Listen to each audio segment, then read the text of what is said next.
conducting the school district's business and is not to be considered a public community meeting. This meeting is an in-person meeting at the location listed above. Questions may be submitted beforehand to liz.goodwin@bhas.org or presented in person during the public comment sections as indicated in the agenda.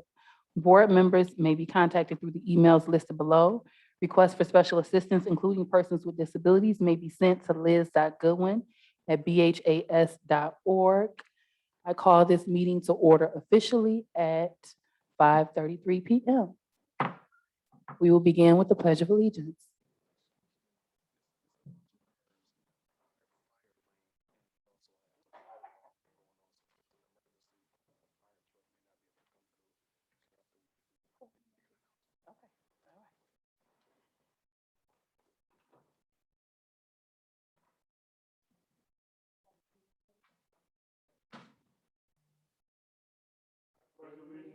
To the flag of the United States of America and to the republic for which it stands, one nation, under God, indivisible, with liberty and justice for all.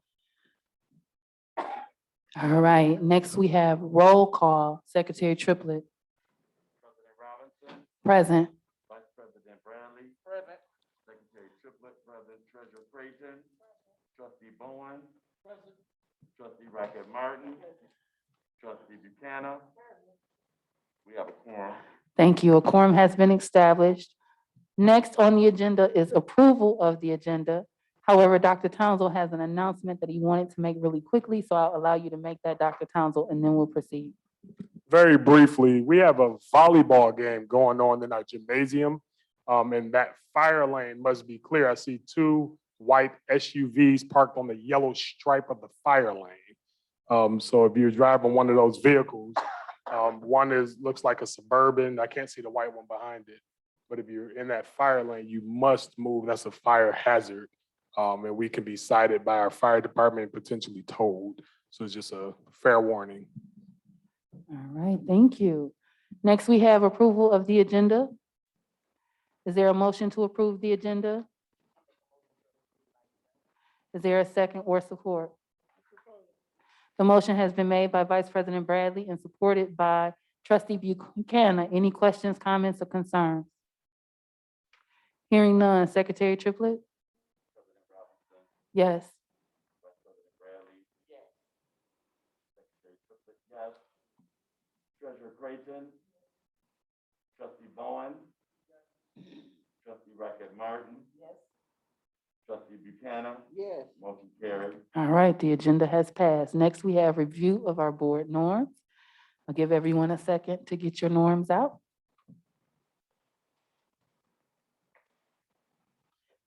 All right, so we are going to recite these together, those that have them handy. The Board of Education norms for Benton Harbor area schools. We will treat each other with respect. We will listen to learn. Can you all join me if you have them? Thank you. We sound so good when we do it together. All right, so the Board of Education norms for Benton Harbor area schools. We will treat each other with respect. We will listen to learn. We will refrain from side conversations.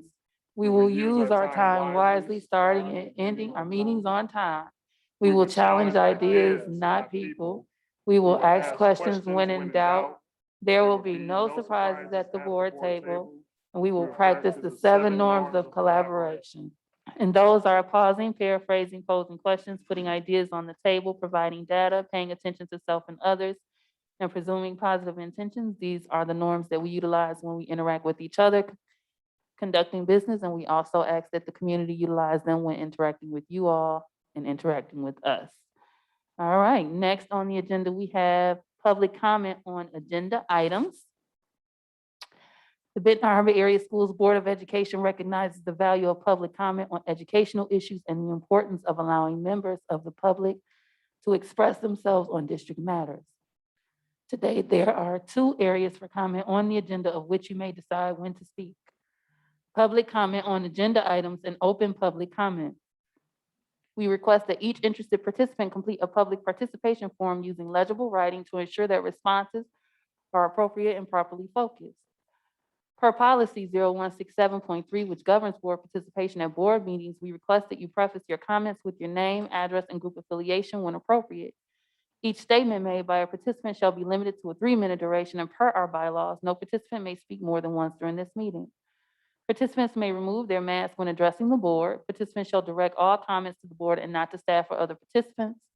The board will listen, take comments and questions under advisement, and not respond at this time. I, as president, will refer questions to the superintendent for research and response. Please ensure that your public participation form includes your contact information as requested. If you have specific questions for the board or executive team that require follow-up, please email those directly to liz.goodwin@bhas.org. Is there anyone present who has a public comment on an agenda item? All right, seeing none. Next, we have approval of meeting minutes from regular session 9/14/2021.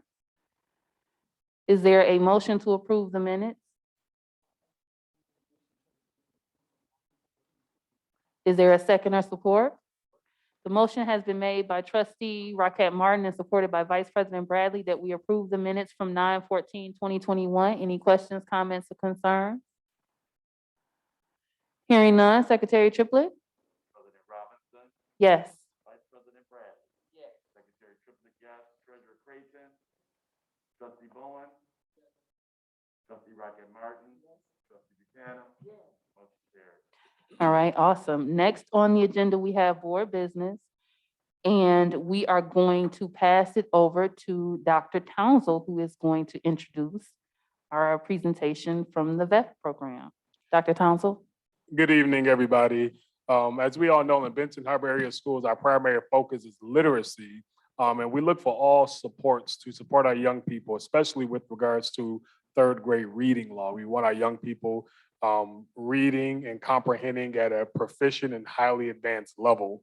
So without further ado, I'd like to share a resource for us from Ms. Dawn Mitchell from the Berrien County Health Department to share the Vision Exam for Tigers program. Thank you.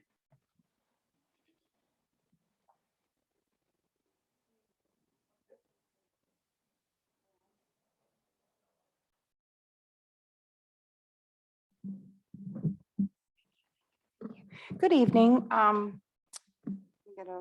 never get to stand in front of a podium like this. I like this.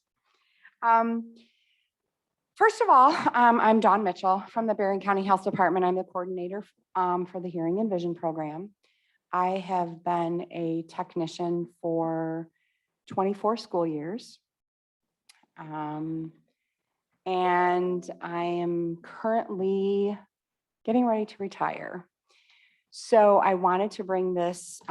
First, I was not able to meet Dr. Townsell when he first came to the district due to COVID. So I made an appointment and we met on August 5th and I explained the program to him and he wanted me to bring this to you, to introduce it to you. So you're aware of what we're doing with your students and how the VEFT program became about. So for about 10 years, I decided and pondered, how can I help these parents overcome barriers and challenges that they are facing to get their children into an eye doctor for a comprehensive eye exam after we have screened them and deemed them a referral, as you would call it, from the state.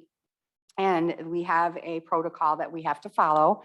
And I contemplated how am I going to make this happen to help these parents. So I decided to take this to my supervisor at the time was Peggy Hamill, who was a nurse for Benton Harbor area schools for a long time. And she became a supervisor at the health department. And she said, great idea, go for it. Do what you got to do. So at the time, I went to Dr. Sheska, who owns Advanced Family Eye Care, and I presented my idea to him. We brainstormed, and he said, let's see what we can make happen. So I said, well, I will take this to the school board to the superintendent, not the school board, but the superintendent at interim at the time was Shelley Walker. Well, she was a superintendent at the time, and then once things got going, then Shelley was gone, and Trish Robinson took over. So I initially talked with Shelley Walker.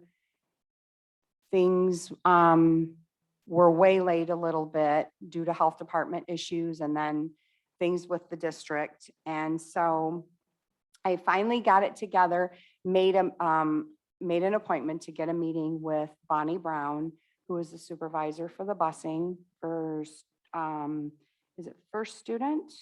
Yeah, first student busing. And then Trish. So what we did was Trish had said, you know, how are we going to make this happen and what steps do we need to take?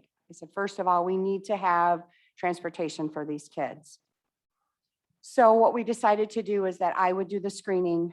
The children that did not pass and met the referral criteria would go to, we would send letters home to the parents, let them know child didn't pass, and we would like to further get your child in for a comprehensive eye exam. First, we need your approval and permission as a parent to take this child by bus to Intercare for a comprehensive eye exam. So we had to create the forms. That all happened, and the first year was amazing. It worked. And, you know, I know you're probably thinking, why are you just now hearing about this? And at the time, we followed protocol to whatever the superintendent at the time was, you know, making things happen for the district. So we wanted you to be aware of how this program is running. And we talked, Dr. Townsell and I talked, and he wanted me to bring this to you. So Dr. Sheska at Advanced Family Eye Care had agreed to perform these eye exams at no cost. And what he decided to do was reserve 2 Mondays a month, starting in January, so we could get the kids bused and get the comprehensive eye exams. Once the eye exams were done, the kids picked out glasses. Either I would deliver the glasses to the student or Advanced Family Eye Care staff. So we started in January, went through March of 2019, and that was our pilot program. And so at the time, just trying to give you some numbers here of what we actually saw. I had 26 students. I had 52 vision referrals between 2018 and 2019. And out of those students, 26 of them returned the permission slip and were able to participate in the program.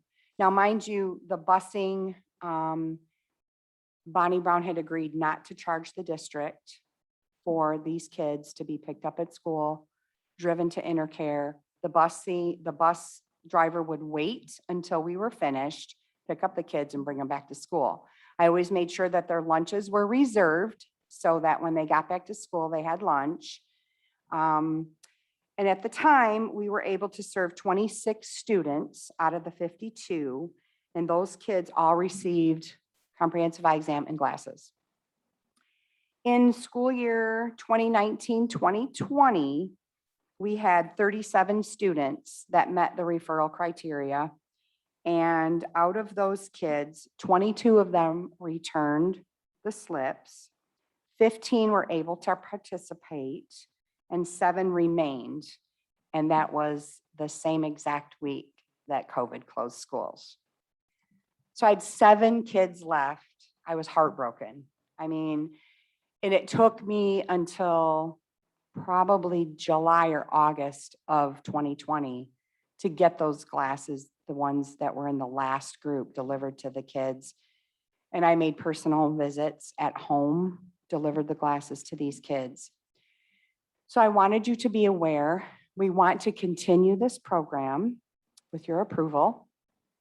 And to be sure that these kids and these parents are able to participate. I have since added another school district that was interested once they heard about the program. I kind of don't want any more districts to hear about the program because I can't make it happen. And with my schedule with schools, I put forth my effort, first of all, for Benton Harbor, because this is my heart, which Miss Rockett already knows. I've known her for many years, and Ronaldo triplet.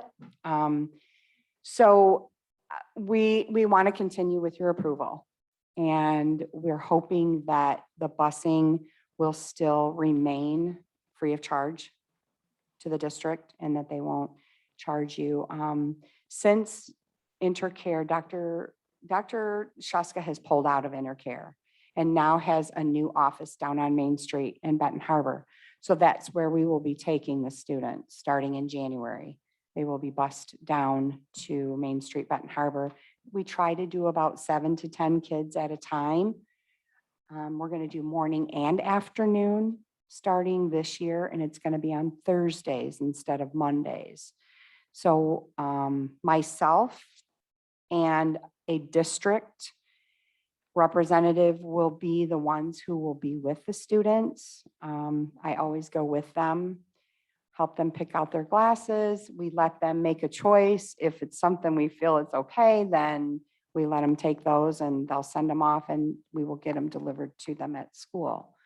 So I don't know if there's anything else. There is another program. We are servicing, right now we're servicing first, second, and third grade students. The main focus is the younger, the better. We want to make sure, we also know that there are 5th, 7th, and 9th grade students that do not, pass the vision screening and meet the referral criteria. And there is another program that may be able to help out with that. And they're working on that at this point, Dr. Shaska and a group of people. And it's in the very back of your PowerPoint that it's called Vision Outreach Community Networking. And I know that Dr. Shaska is soon to be involved in that program as well. So we're just asking if the board will, allow us to continue this program.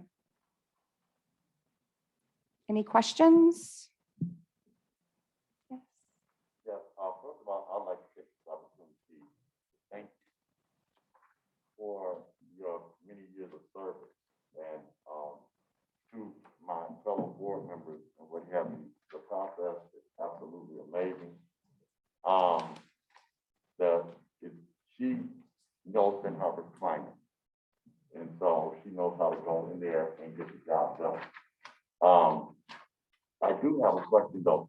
What do you think? I noticed that you gave us the numbers of those kids that qualify, and then but only those that were actually serviced or actually made it to that point.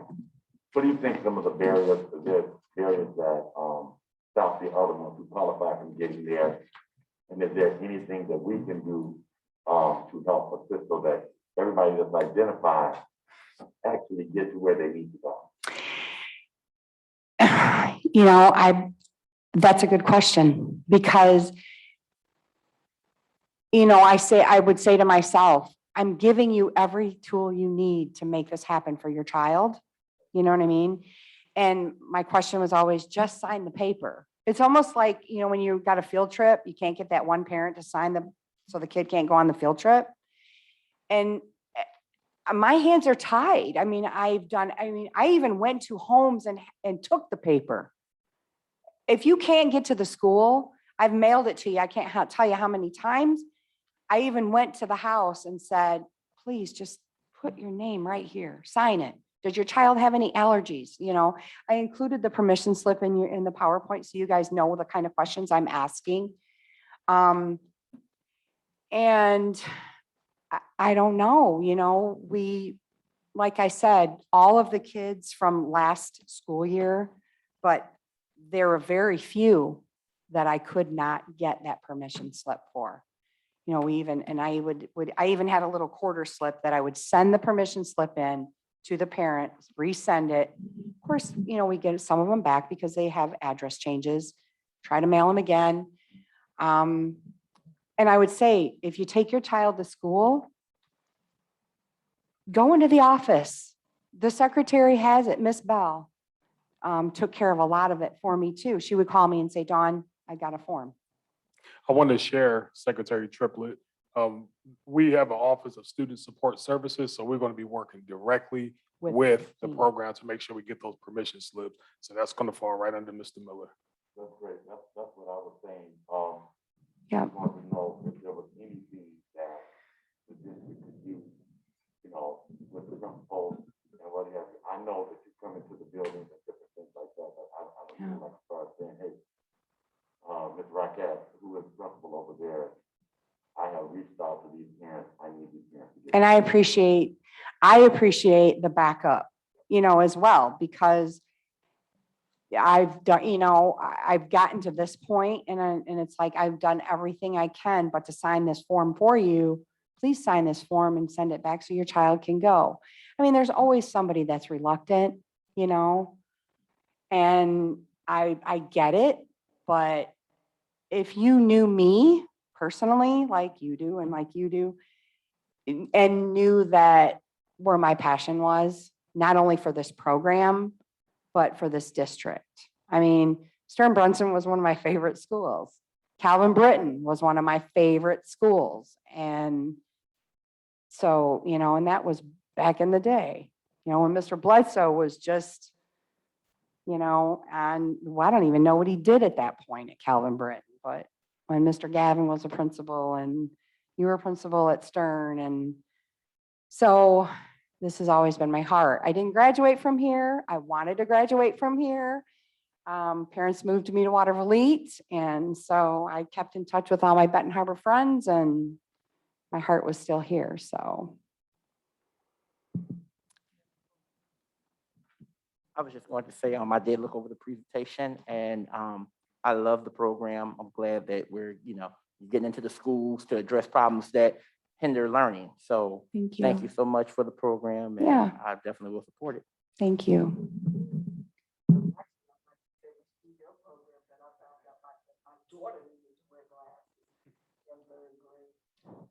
Really had no idea that she could sing. And so she got straight through the school district. Was that Amy? Amy Harper? It was probably Amy that did the screening. Yeah, because I think she had Boynton, then I took over when she retired. Yeah. Yeah.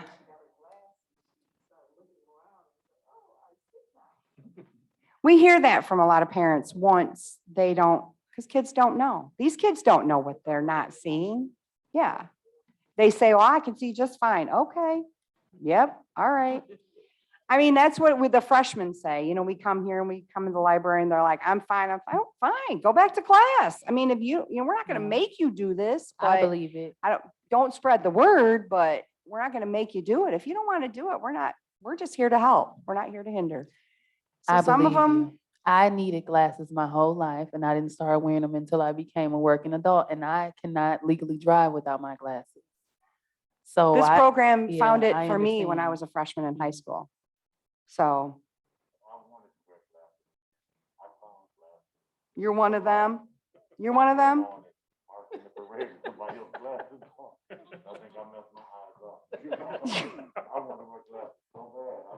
You would be one of them.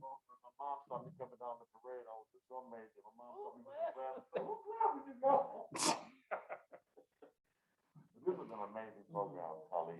I agree. And I just wanted to say thank you as well. We can see your passion and that definitely makes a difference in the resources that we provide to give kids. And I think it's important that we are working to remove barriers that prevent our kids from having a successful education. So I appreciate you for being willing to provide that support to our You're district. welcome. You're very welcome. Thank All you. right. Thank you so much. Thank you. All right, next on the agenda, we have a closed session regarding a personnel matter.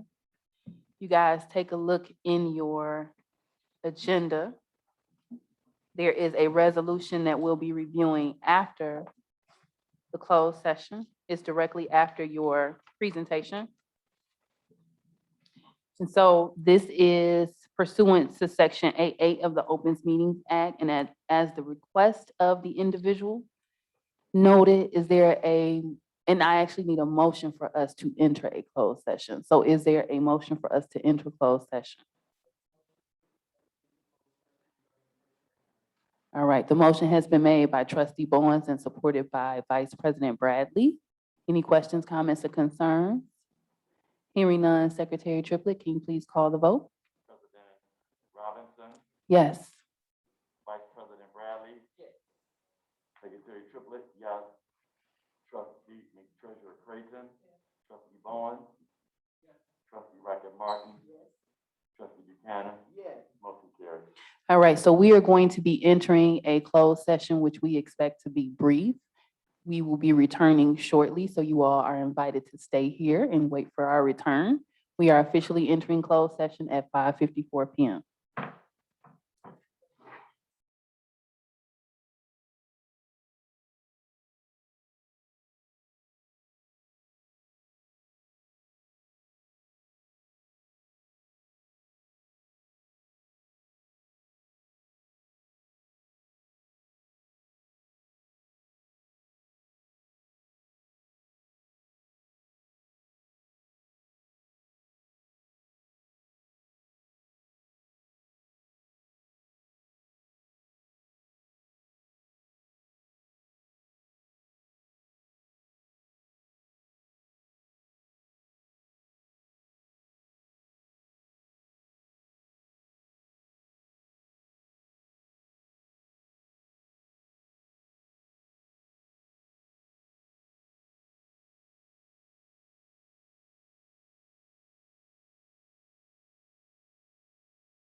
A 1230A10 and a 1230G.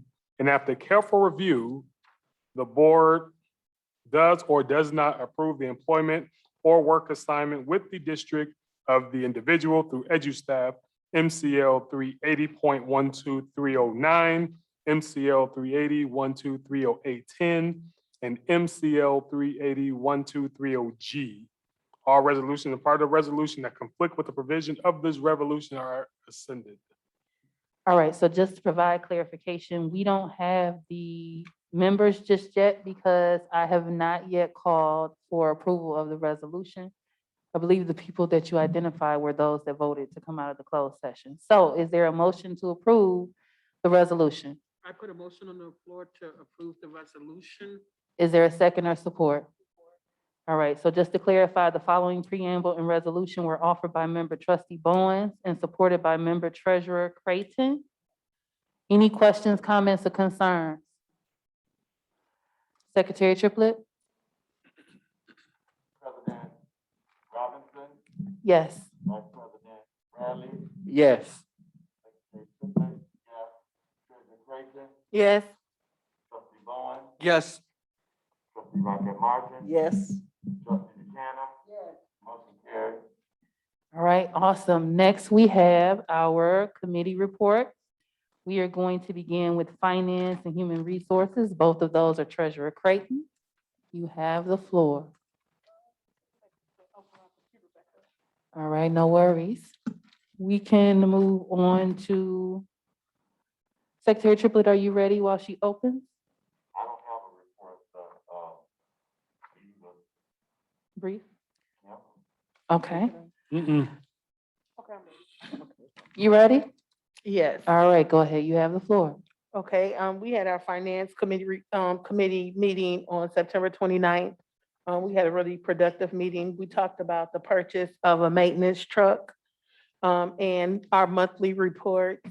And we also talked about our, ESSER 2 grant funds. And we talked about our audit that's coming up. Like I said, we had a really good, meeting, and we do have an audit that, is coming up.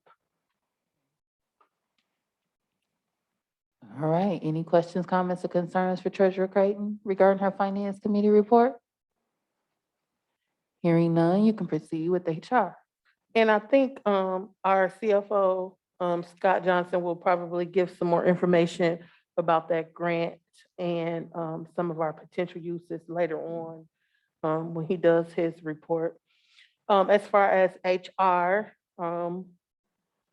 we did meet a week off. I think somehow with the 4 weeks, 5 week month, something happened. But we did have a meeting.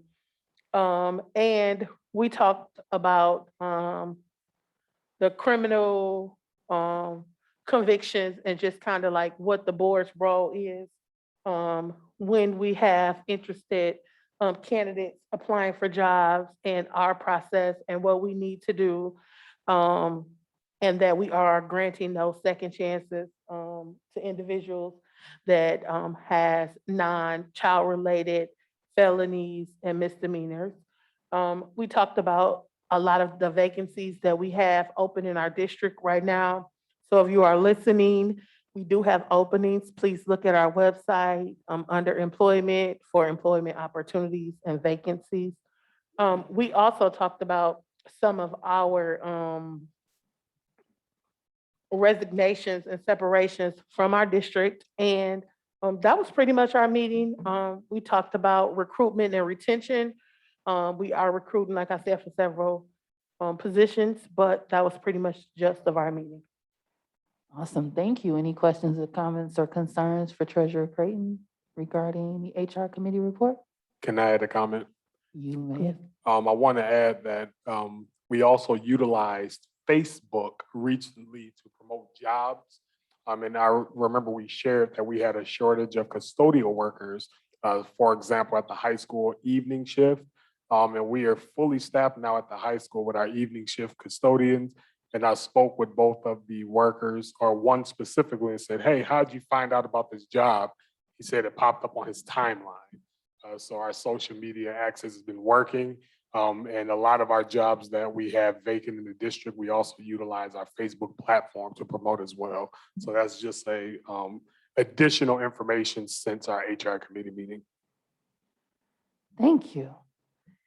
And thank you, Treasurer Creighton, for both of your committee reports today. Next, we have curriculum and special education, and I believe Trustee Raquel Martin had some notes to provide, an update for us.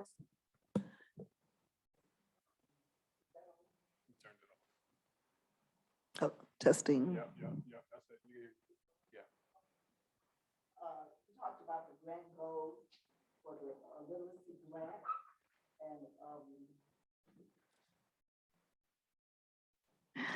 and one of them, well, they are library literacy, the letters training, classroom libraries, and the major training for the letters is underway now, and it will be for teachers at K through 12. The preschool director also talked about using every space for literacy and for reading. And she talked about having like using the sidewalks, even outside the buildings, to use for literacy, to put things down for kids to read or to have the kids write and do whatever, just every available space to promote literacy in the district. We have physical libraries in all schools were put in this summer.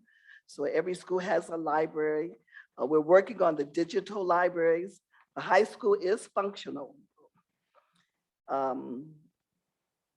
We're working to get the print in the other buildings up and running. And as of that September 28th, that following week, they should have been up and on their way to be doing. At East, they were thinking about having a readathon with the kids to help promote reading.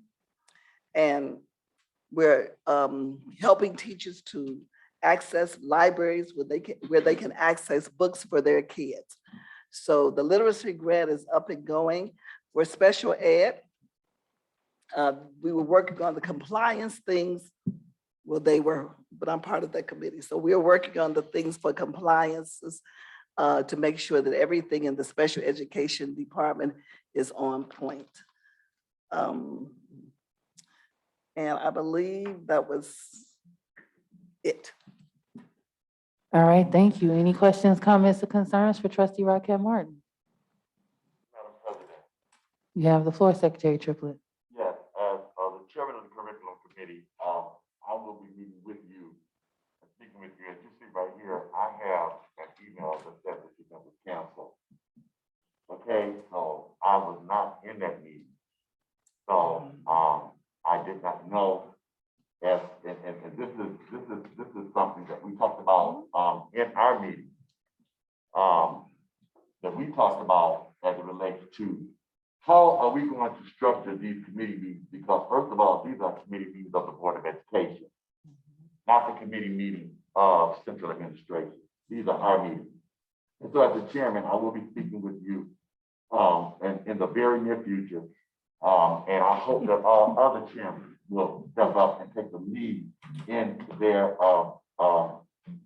meetings, because the same thing happened for HR. There was a no-show, no call, and we rescheduled. How can you cancel our meeting that we are the chair people of? So I think that's something that we need to have a discussion, because I think there's a little bit of confusion. These are committees for the Board of Education, not the committee for Central Administration in that team. So as you see right here, that is their council. Thank you. You're welcome, and I will follow up with you, Secretary Triplett, regarding your concerns as expressed. We also have some things that we are going to have in the works for our chairs moving forward. Next, we have Vice President Bradley with Facilities. Good evening, everyone. We did have our facilities meeting on September 28th. We had our central admin representatives present. Our facilities director was present. President Robinson, myself, and Trustee Barnes were also present. We discussed the roof repairs. There were some POs issued for some work to be done at some of our buildings. We also discussed the high school having some serious roofing issues that are going to need to be addressed soon. Fairplain Middle School, Fairplain East and Cape, I think the entire roof. Mr. Miller probably will give us some more details on his presentation with that. And also some preventative roof maintenance is going to need to be done at some of our sites as well. The high school boiler updates, maintenance is ongoing. And as you see in the superintendent's updates that were sent earlier today, they're repairing one boiler from what we discussed. They're working on both of them, but they're repairing, getting one up and running, so in that way they can have heat when it starts getting colder here in a few weeks. And that way they can continue to work on a second one and have that in operation by January when the temps start to get real cold. They're did work or doing performing work on our LED sign right here in the corner. And that should be up and running by the 15th. Is that right, Dr. Townsville, from your update? Okay. Fairplain Northwest and Fairplain West have some landscaping issues, and we discussed that. And some immediate work was authorized at Fairplain Northwest because one of the neighboring properties, there was a tree that was leaning over into her yard, and we got that authorized and made sure because it was under the board approval threshold for that. So we went on ahead and made sure it got done. And the lady or the neighbor to the school property, she thanked us for being prompt, and so we made sure to get that done. Also at Fairplain West, the issue there is some of the shrubbery and deciding on if we want to try to cut some of it down for security purposes. The high school parking lot resurfacing and paving was discussed. And I know I did see that about having a bid get done to check and see, all all what needs to entail, making sure we get the best, best things done for that. That's going to include that parking lot over in the gymnasium, and I think in the back parking lots too. New fencing, and we've seen an example picture of that in the superintendent's report. And that's going to look real good, hopefully, once we get it done, because that will, bring some of that up. Athletic complex improvements were discussed. Proposals also were discussed about phase 2 of our press box, and what was going on with that and the timeline for that. Also, we talked about the AC installation in our buildings. We are waiting for the electricians to come and assess before installing the ACs to make sure that the buildings can handle the additional electricity, and electric load going out. And they're also working with Jeff Knoll and looking at some fund encumbrances as far as the donations go with the air conditioners. And that concludes my report. Thank you, Vice President Bradley. Any questions, comments, concerns regarding the facilities report? Yes, Madam President, I do want to, it was something that was amiss. I just want to thank the leadership for getting our janitorial staff a pay raise. It shows to me that you listen to what the board is saying, and it also shows that we appreciate them. I know it wasn't, what they wanted, but it was something to show some level of appreciation. And I just want to say thank you all for looking into that and working that out for us. Thank you, Trustee Bowens. Any other questions, comments, or concerns? I would like to take this opportunity to thank Mr. Miller as well. I know that you inherited a serious addition to your responsibility. Rome wasn't built in a day, and it's going to take some time. I was very concerned, and I have to share this because I have spoken with Mr. Miller and with the superintendent, but I was very concerned as it related to the press box and just coming to Ben Harbor High School. I came to every game this year, and I don't know what the struggle was when you walked into the Tiger Stadium. In all of my life, I have never walked in a Ben Harbor High School football game where I didn't see anything that said Tiger on the field. I didn't see the field name. When I pulled in, I did not see home of the Tigers. I didn't see anything on our press box. It was very, very, very disheartening. And to me, it was offensive. If somebody came into this facility, their football stadium, they would not have known. And what breaks my heart is when you look at our track, with holes and breakage in our track, the same mold and stuff like that. You couldn't do everything. And there's some things that I know that it takes time and some processes and paperwork and things that you have to do for documentation purposes. But this to me is not right, and it bothers me. It bothers me because I don't think that there's anybody here. Well, there's 1, 2, 3, 4, 5 alumni from Ben Harbor High School. We graduated from this institution, and we must inspect what we expect. And so, also, I would like to say, if you will, Mr. Miller, start looking immediately on the performing arts center. It is in great condition. We, and I will share some pictures with you and let you know. For the Miss Ben Harbor contest, every time we went in there and we wanted to come home, everybody else have their practice stuff in their community. Ben Harbor's counties are always going to do it. No lights, fixtures on the side, curtains, dry rotted, broken chairs, graffiti on the inside of the Performing Arts Center. Food from 2 years prior was still in there. And I say this because I think it's very important, because I keep pushing this issue forward. That we are paying people. We have paid people to do this. I should now be able to go into that Performing Arts Center, the curtains dry rot. We had to sew curtains together for us to be able to present it to the community. That is, this to be the hub of this community. It is also a moneymaker. People want to come and rent the high school facility for several different things. Churches used to come and rent that facility for major events and different things. That is, and we say that we're talking about academics and the arts. No speaker system. We have to spend hundreds of dollars to even get speaker system, the PA system set up in there for us to even be able to present. And people from all over Southwest Michigan come to the Miss Ben Harbor contest. I want to be able, this year, we're looking at February, the first weekend in February, they've extended the timeline. And I want to be able to say, yes, we feel comfortable bringing people from all over Southwest Michigan to the Ben Harbor High School Performing Arts Center. So thank you. Am I still allowed to be a committee member? Oh, yes, most definitely. Okay, awesome. You're a runner-up. All right, thank you. Any other questions, comments, or concerns? Go ahead, Ms. Vice President Bradley. I was just going to say to you, Secretary Triplett, we're going to make sure I wrote in my notes that we'll get with Mr. Miller and we'll discuss something to see if we can do that and look into seeing what we can get approved and fixed up. And I do want to apologize because I should be running this stuff with you as a chairman. So we're just learning how to, if we got any concerns, I need to get in contact with you with everything that I've asked you. You led the way. Thank you. Awesome job.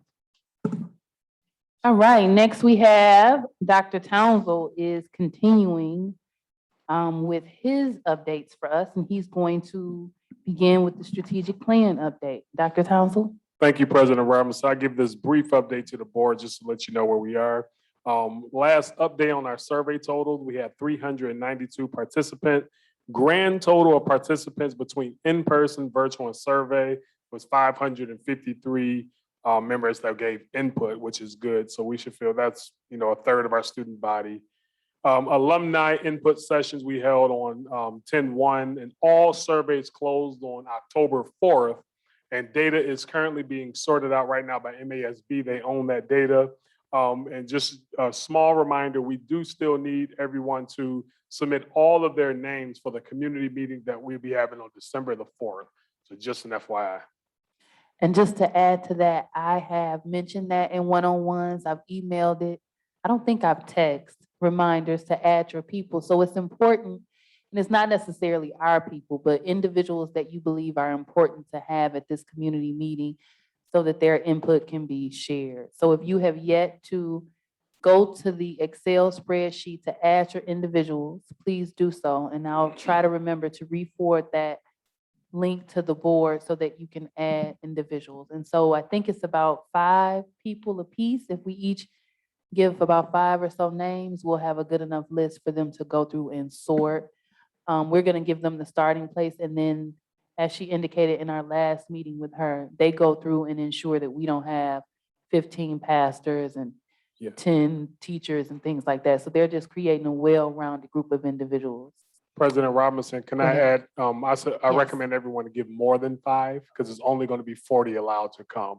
So you may have some people drop off. I think I gave 10 names because you never know who may not be available, but we want 40 people. You have the floor, Secretary Triplett. Yes, I spoke with a few people, and a couple of people said, take my name off. Because I don't want to clear my schedule, and then there's a group of people that decide that I should not be a part of this process. I would like to, I know we came up with a number of 40 and 45 people. The people that I've seen on the list that was submitted from us thus far are people that we work with, that we know. So as a board of education, that was one of my questions. I never thought about it. Because, and some of the conversation was simply this, is that it appears that this school district rebuffs people in this community. And I think that if they made that commitment, because I'm quite sure when they asked, because the thing is, I know when I approach the people and ask them, I ask them from what she said, that you must be committed the entire day. You have to clear your calendar. You can't come and do a portion of it. You have to give us all 8 hours. Lunch and stuff will be provided. And so that was a couple of people said, no, please take me off. I would like to say that if 45, if 40 to 45, like you said, there won't be a whole bunch of pastors or a whole bunch of this, a whole bunch of that. But I think that if we have identified people that have said that they would, want to be a part of it, I don't know how do you go back and tell those people that you were not selected. So I think you can take that into consideration. Okay. Of those people that we have vetted. And like you said, there's a few of us, I think, that have not completely submitted their names. Okay, but I think that if for us to call somebody back and tell them no, and they said this is something that they want to do, then I think that right there is saying, once again, I tried and they said no. So I just want to be clear. Some people said, you're saying that we didn't give any notices that someone's chosen yet. That's not gone out yet. No. The conversation was, look, is this the truth? Because I'm doing my schedule now. Oh, I see. So, Okay. So the sooner we get those names, we're going to send the invitation out to everyone to get a gauge on who is going to be available on the 4th. So we need those names because I want to get the names out this week, to be honest with you. I want to get the invitations out. Well, I don't want anybody to say, I was select, I said I would do it, and they told me no. Or like we tell them no? Yeah, Oh, I I see. don't think it'd be a good look for us to say, because we put this person's name on there, then they say, well, they give me do the street plan. And we turn them away? The district told me no. No. So I don't think that we, with us having the five, that's 35 people Mhm. that said they would. Now, you send a letter, send stuff to them and see if they feel committed to doing it. And then, but it should be the heart and the soul of our community. Yeah. And So one thing I'll add to that too is that we can see what everybody else added. So we can be intentional in making sure that we don't have 15 pastors Right. and 10 teachers because we know who we added. Like, for example, I added I think 2 former board members from different eras that I thought would benefit us having. So we should be conscious about, how many people we already have. And then once you go into the list, for those that haven't checked it, it does ask their relationship to the district. So for mine, I listed alumni, if they had a current title, I put that too, or if they were like a former board member, because some people have dual roles. And so I didn't want for someone that I put in that was an elected official to be disregarded because we have too many elected officials because they're also an alumni. So I included what their various relationships are to the board when I added them. So we can be intentional in trying to make sure we get a good list to start. But if you guys could go in there and I guess kind of consider that an extension of the meeting tonight and do that this evening when you get home, it'll give him a earlier head start on trying to get that list and those invitations sent out. And it's a wide range of people. And so it's a wide range of people from all different backgrounds, and people need to be included in this process. I think if people volunteer and say yes, I don't think that we should turn them away. But I know, like you said, you don't want 25 pastors on our list. I didn't see any listed as a right hand. Right. You know what I mean? So we might have to go out and recruit some pastors. I think I put a pastor on there. Yeah. And I didn't add my pastor because I just assumed we were gonna have pastors added, but I'll have to go look at the list and see what we have now. So everybody check the list after and see where we are and add additional names if needed. All right, next up is my favorite piece of today's meeting, actually. We have Dr. Townsend discussing the student representation on our board. Dr. Townsend. Yes, and I'm happy these young people are sitting here for this long period of time so they can potentially know what a commitment this will probably be. Why y'all were here.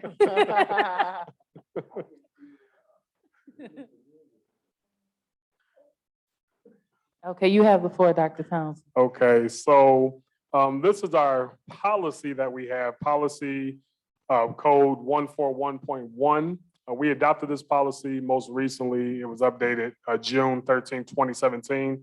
It's called Student Body Representative. The board shall have 2 representatives from the high school student body selected by the superintendent and approved by the board. Each representative shall be allowed to participate in all board discussions and attend committee meetings to which they may be assigned or invited. The student body representatives shall not be allowed to vote or participate in closed sessions.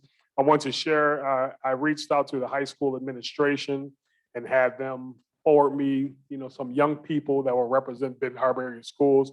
I met with a number of young people, and these two students emerged as my pick to bring to the board, who I think will do a phenomenal job representing their families, representing the Benton Harbor Tiger, and overall, good stuff to put on their resumes they both say they want to go off to college. So I think this will support there as well too.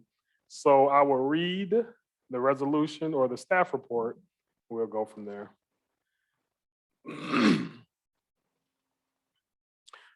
So, whereas pursuant to policy number 014.1, Superintendent Dr. Andre Townsend is recommending the following representatives from the student body to be non-voting members of the Benton Harbor Area Schools Board of Education: Sanaya Jenkins, who's an 11th grader, and Jarmel Jones, who's also an 11th grader, and both happen to be part of the Tigers marching band. They just happen to be a part of it.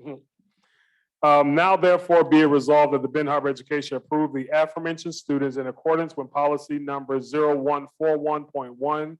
Each representative shall be allowed to participate in all board discussions and attend committee meetings to which they may be assigned or invited.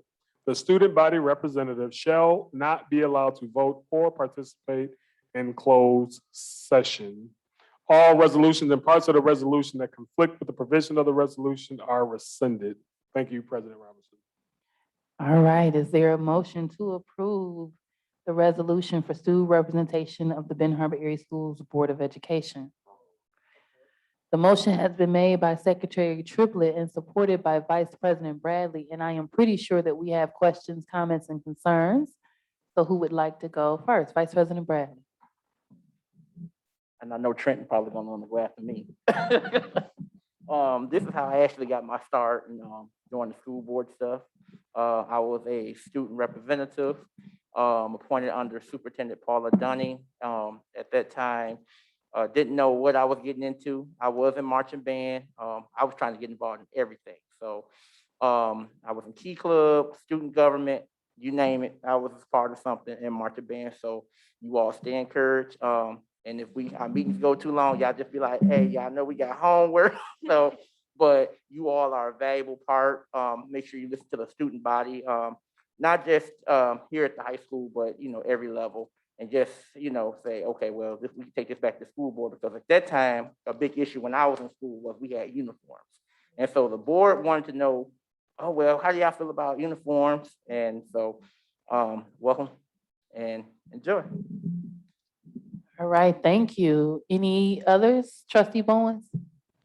Yes, way back a couple of decades ago, no, I'm just like, a couple of years ago, back in 2006, I served as the student board representative. And then in 2007, they didn't let me go. They created another position as the assistant to the board president. So I served 2 years as a student representative, and consider it an honor. And don't be afraid to speak up for the student body and let your voice be heard. This is what you're here for. You will experience leadership like never before. You will see how democracy is in action. You may think we're getting ready to kill each other, but it's all love. So I want to say welcome aboard, and it's inspiring to see you guys. And from one fellow student board member, congratulations. Thank you. All right, thank you. Treasurer Creighton, did you have any comments? I just would like to welcome them and thank you for your willingness to participate. Awesome. Secretary Triplett. I would like for you to formally introduce yourselves to us, each one of you, and tell us a little bit about yourself. Well, hello, everyone. My name is Sanaya Jenkins. I'm 16. I've been going to Benton Harbor area schools all my life, so I know Benton Harbor inside and out. I feel like Benton Harbor is like the underdog. I feel like a lot of people don't give us credit for all the positive things that we do, such as sports. We have an amazing basketball team, and we don't get credit for all of the talents that we have, so many dancers, so many singers, artists at our school. And I feel like bringing us on as student representatives will help the board and the community hear from the kids themselves. Wow, great job. Next. My name is Jamel Jones. I'm 16, and I've been at Ben Harbor for 4 years. I joined in ACA in 8th grade, and yeah, I agree with her. We don't get a lot of representation as positive, and I think we'll be a good example for the high school and for the Ben Harbor in general. Thank you. Awesome.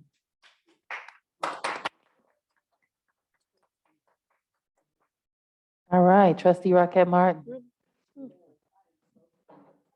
Can you speak in the mic, please? To have both of these young people represent Benton Harbor area schools. I remember Shania as a first grader, I believe. I was doing the reading coach program, and she was quite talented there. And Jamel, I know from church, long time ago. So yeah, we have the best in front of us. And I believe that their skills and their commitment to Benton Harbor area schools will be the best for the students here. I believe you will be a good voice for the student population here at Benton Harbor area schools. Thank you, and I'm so proud of you both. All right, trustee Buchanan. What'd you say? I am real happy that you coming on. I need your help because as a certain board member always making me. So I'm gonna need your help, okay? I'm gonna get your phone number and everything and let you know what's going on. Because it's a good thing. I am glad to you young people. I love you. And stand up for Ben Harbor because change gonna come. We're gonna be good in a minute, so don't worry about it. Oh, you won't need it. She's our comedian.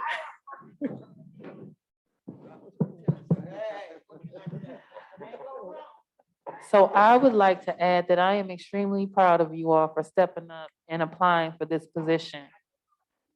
And I think that it's going to be extremely valuable to our board to have you here because we have a 50,000-foot view. They say Dr. Townsville has a 10,000-foot view, but you are directly on the ground. And so you will be here to ensure that the voices that need to be heard, the voices that we are here to work for are listened to. And so we are extremely excited to have you. I have sent emails and sent reminders about ensuring that we do this. And so we wanted to make sure we were in a good place with COVID and in-person learning to be able to allow you all to be here and in person with us. So my hope is that we can have a table for you all that will be kind of next to our chiefs so that when people come to our meetings, they know that you are an extension of the board. So I am expecting that we're going to vote to accept you because I didn't hear anything negative. So I will unofficially say welcome, and then we're going to go ahead and take our vote. All right. Thank you. Do you have questions? All right, all right. So we are going to go ahead and allow Secretary Triplett. Did we already get a motion? Okay. Secretary Triplett, can you please call the vote? You said you seconded. Oh, you made the motion. Let's do it officially just in case we are forgetting. So, okay. All right, all right. Okay.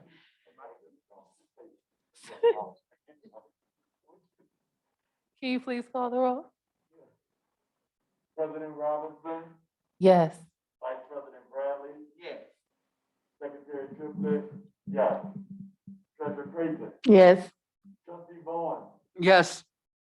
Trustee Rocket Martin, Trustee Buchanan. Motion carries. Awesome, congratulations. Welcome.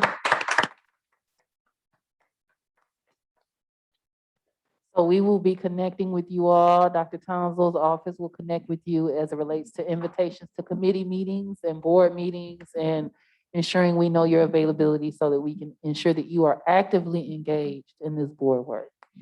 So thank you so much. Thank you. Congratulations. I'm gonna let y'all go, but next month, I'm ready. Y'all wanna go home? Oh, we're gonna hook them up. We're gonna get them right. We're gonna hook y'all up. I would also like to ensure they get an orientation similar to what we did. It doesn't have to be as extensive, but I want to ensure they understand what board work looks like. Onboarding, yes, they're onboarding. So he will follow up with you on an onboarding process, so you know how to get to our bylaws and our policies, and you have an idea of what to expect, okay? All right, we're putting you to work. All right, Dr. Townsend. Next, we have the policy reading, which is the first of 2 policies, and I will give you the floor. Thank you. So I want to be clear. So Board of Education, when I came on board, one thing I noticed, looking at the policies, they have not been updated in a while. So while we're going through strategic planning and getting our ducks lined up, I want to make sure we're on point with our policies as well. Policy takes about 2 readings. This today is considered the first reading. Next board meeting is second reading, but you can also vote immediately after second meeting, to my knowledge. So what I'm asking is that on your, within the next 30 days, I have an update to the tobacco policies for our district, in addition to the non-discrimination, anti-harassment policies. And I'll read this piece just so you can know exactly how to handle it. The following policy updates / additions have been presented to Benton Harbor Area Schools by Neola. Neola is a partnership with MASB to help guide school district policy to keep districts compliant with state and federal laws, as well as inform districts of best practices. All changes that are listed are recommended and created by Neola. Recommended additions are listed in green ink, and recommended removals are listed in red ink. Updates are issued 2-year, and special edition removals are added as required by law and or recommendations. So as you read through the policy, you'll see red ink that scribble out some language. You'll see green ink that's added. Those are the additions to the previous policy that we have on the books. These are the recommended changes by Neola. Board of Education, read it. If you have any questions, comments, concerns, you can always email me for specifics, and I'll get those answers back to the entire board as a whole. And the hope is that we bring policy to the board moving forward for the rest of this academic year. I have a goal to get us caught up. It's about, I believe I read through about 20 new policies that I want to get us updated on.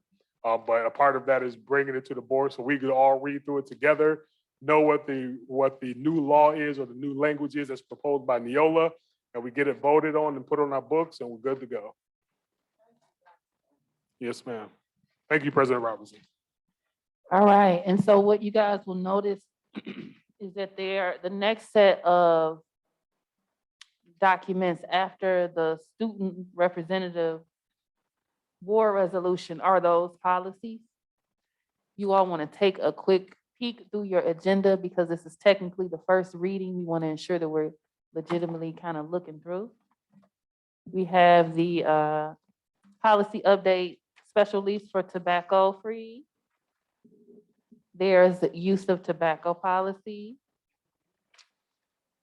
There is use of tobacco by support staff on school premises.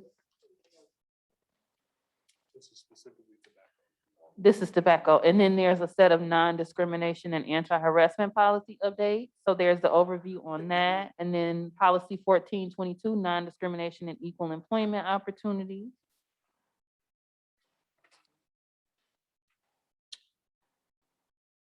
ADA prohibition against disability discrimination and employment. So you all can see it will tangibly tell you the policy. It'll show you what we have officially on our records when you go online to our website.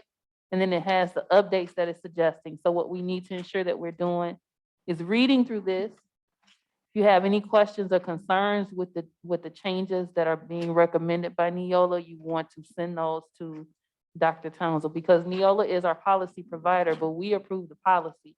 So if there's things that we have concerns about language, those are conversations that we can have with Neola. I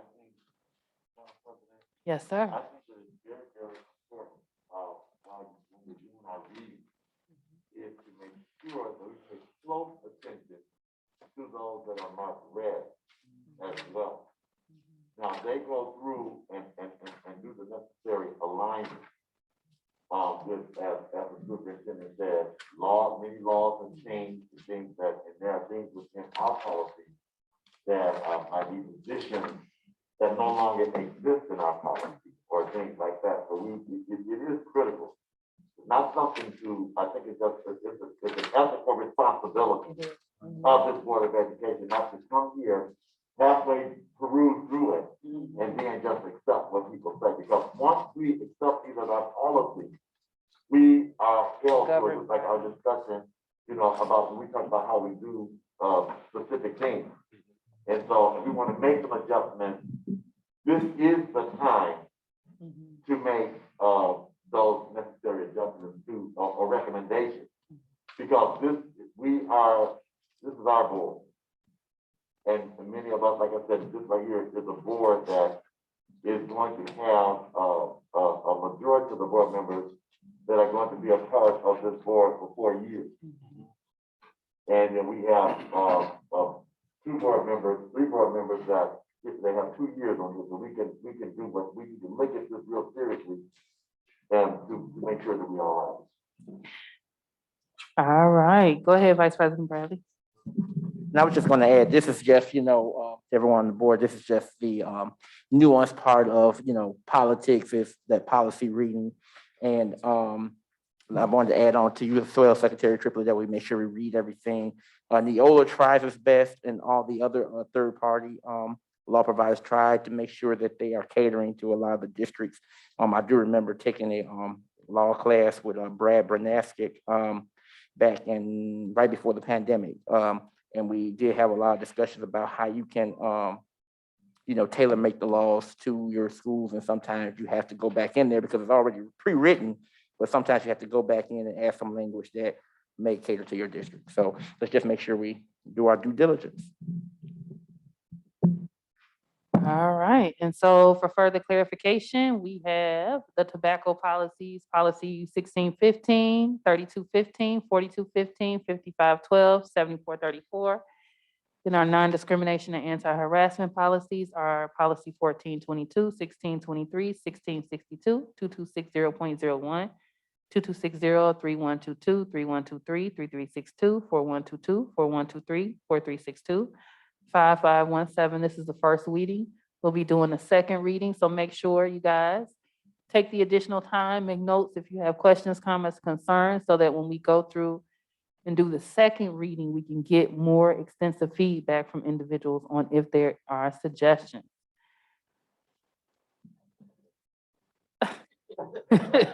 Vice President Bradley said he's gonna play these numbers. That's on the policy. All right, thank you, Dr. Townsend, for the first policy reading. Please make sure we read through these, because once we approve them, we're governed by the changes. President Robinson, I want to be clear. This is the first reading. At the next board meeting, that's considered the second reading, but I'm also going to introduce some more first readings because we have a lot. So at every board, I want to approve at every meeting. I want us to get to a place of just getting us up to date, because I got about a whole stack of policies that we got to update. It's been too long, old policy, got to update them. So So the owner is working directly with you? yeah, so it's a membership that we pay, so they send them to us. So, respectfully, they sent them to us, but it's been so much turnover, it's just been sitting. So now policies have been updated, so if you see some of our policies been on the books since 2017 or 2015, 2016, you see the date that we adopted it. But every 2 years, they send updates to the language, law change. Want to make sure we're in compliance. You know what I mean? So I'm literally, me and Liz, we meet regular, we scrub it. I want to make sure the board is good. You feel me? So. I think the last time we had this process was, I think, right before you got here, Dr. Townsend. Okay. Back in 2019, I think it was. With Dr. Herrera? It was, I think it was, I think it was, when Mr. Robinson was here. Okay. Yeah, yeah. All right, next on the agenda. We-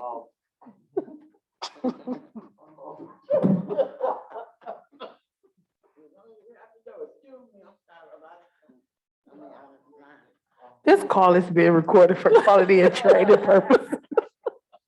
I want to say, there was, I know in our onboarding meeting, and, our new president, thank God, you know, had to step in and lead the onboarding meeting as a secretary of the Board of Education. And so there was a time when we did have a policy committee. And I think that we agreed upon ourselves that we would, take this responsibility as a whole board. You know, so that was the recommendation of the president. And so as we get ready to do this work, that might be something you might want to consider. Well, once we next catch year. up, then we Yeah, can do that might be something you want to consider, for next year, we do our onboarding, how we're gonna look next year. That policy. Because that policy is something that Mhm. a lot of times, if we operate with the policy, it will definitely take out, it takes away from people Deferring saying from- things that is Mhm. personal. You know, the policy protects. And but if we don't know the policy, and the only time we use the policy is to get people, then the policy is not being respected. As the policy becomes the way that Ben Harbor Area School operates, the district will flow in a more efficient manner. President Robinson. Yes, trustee Okay, Buchanan. I tell my president and vote, the policy, I remember in one of our meetings, no name, Joe said, the policy. No name. And they want us to sign off on something, but anyway, that man, I went to him trying to help him in his office, and I don't need it right now. And next thing I know, the attorney came and told us what to do. We had it in a bag. Couldn't do nothing but sing. Yeah. I understand. But our policy, All right, next we have Mr. Johnson with our business and finance. Thank you. The subject is bank depository updates. Reason for board consideration. The recommended action will update the board's bank depositories and signatories. Facts analysis. During the board's organizational meeting in early 2021, the board designated Chemical Bank / TCF Bank and Horizon Bank as its primary depositories. Since TCF Bank is being acquired by Huntington National Bank, it's recommended that the board approve Huntington Bank as a bank depository.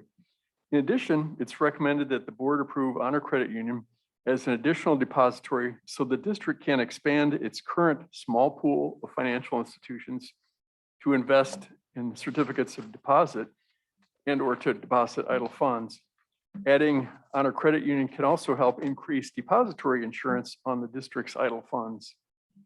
Both of these financial institutions had a 5-star rating out of 5 possible stars on the Bauer Financial Rating Scale as of last week. Evidence of the ratings is linked to this page, and policy reference is 6144 investments. Recommended action with an addition here is that the Board of Education vote to add Huntington National Bank and Honor Credit Union as district depositories, and that it delete Chemical Bank and Huntington Bank, and it delete Chemical Bank as district bank depository effective October 13, 2021. And this is an addition that Dr. Townsell and myself be authorized as signatories at both financial institutions.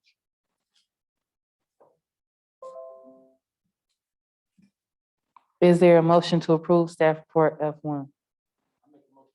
Staff report F1. Is there a second or support? Support.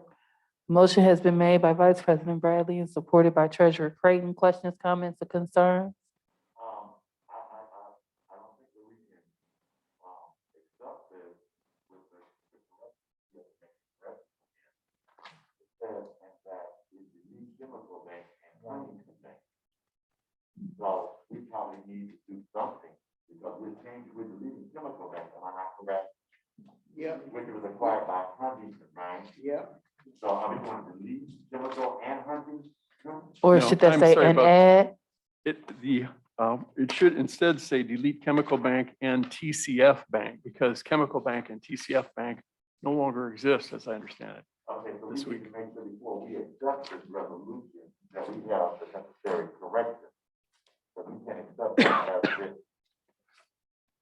So how do we do that, Madam President? We just make the adjustment here at the table? Yeah, we can make the adjustments at the table. So just so we're clear, Mr. Johnson, it should read that we delete Chemical Bank and TCF Bank. Yes, I apologize for that. Okay, so can you read the recommended action clear, Yes. again with those revisions? I'll be happy to. Recommended action is that the Board of Education vote to add Huntington National Bank and Honor Credit Union as district depositories, and that it delete Chemical Bank and TCF Bank as district bank depositories effective October 13, 2021. All right, And- awesome. And that Dr. Townsell and myself be authorized as signatories at both financial institutions.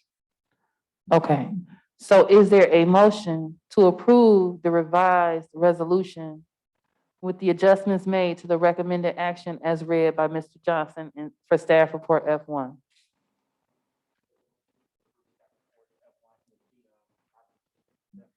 Is there a second or support? Support. The motion has been made by Vice President Bradley and supported by Treasurer Creighton. Any additional questions, comments, or concerns? And good catch, Secretary Triplett. Yeah, I have a quick question. Oh, Go ahead. I was just gonna make a comment and just say, if they change their name one more time, one more time, because yeah, because because I was up in the line at Raven Cane's and my card said no money on it, and I said, wait. Treasurer Creighton. Yes, I was just gonna ask, I know that it was an addition made, who are the current signatories? Or were you just saying it was missing from the resolution? The current signatories are Dr. Townsell and myself. Okay, so it's just missing from the resolution. Thank you. So, we did at the, I think in our onboarding meeting. that almost six- that was- Check the girl. And, Mm-hmm. Mr. Johnson, we didn't do it. I just want to make sure that, this is a very serious report.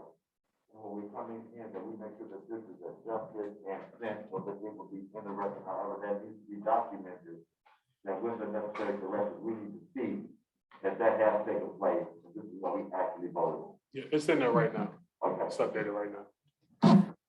All right, awesome. Secretary Triplett, can you please call the vote? President Robinson, Yes. Vice President Bradley, Yes. Secretary Triplett, yes. Treasurer Creighton, Yes. Sorry. Trustee Bowen, Yes.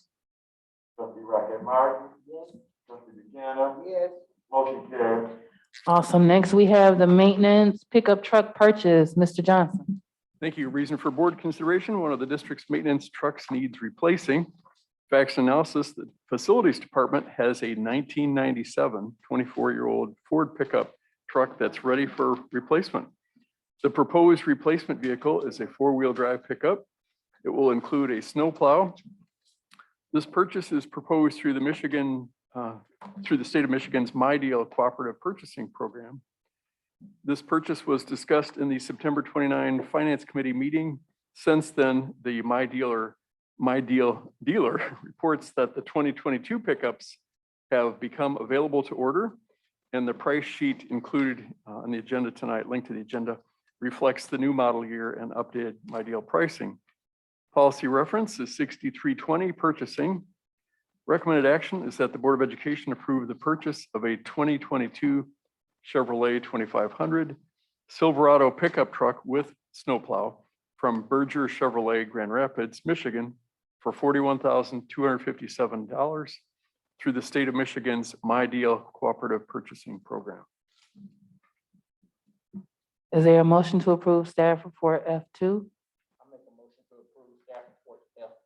Is there a second or support? Questions, comments, or concerns? Our maintenance team members. Also, all of them will be able, this is not a truck just for one individual. It's not, it's subject to Mr. Weber's assignment. Now, he'll probably assign one vehicle to a person and have that person be responsible, so there's increased accountability as opposed to having everybody drive a different vehicle every day.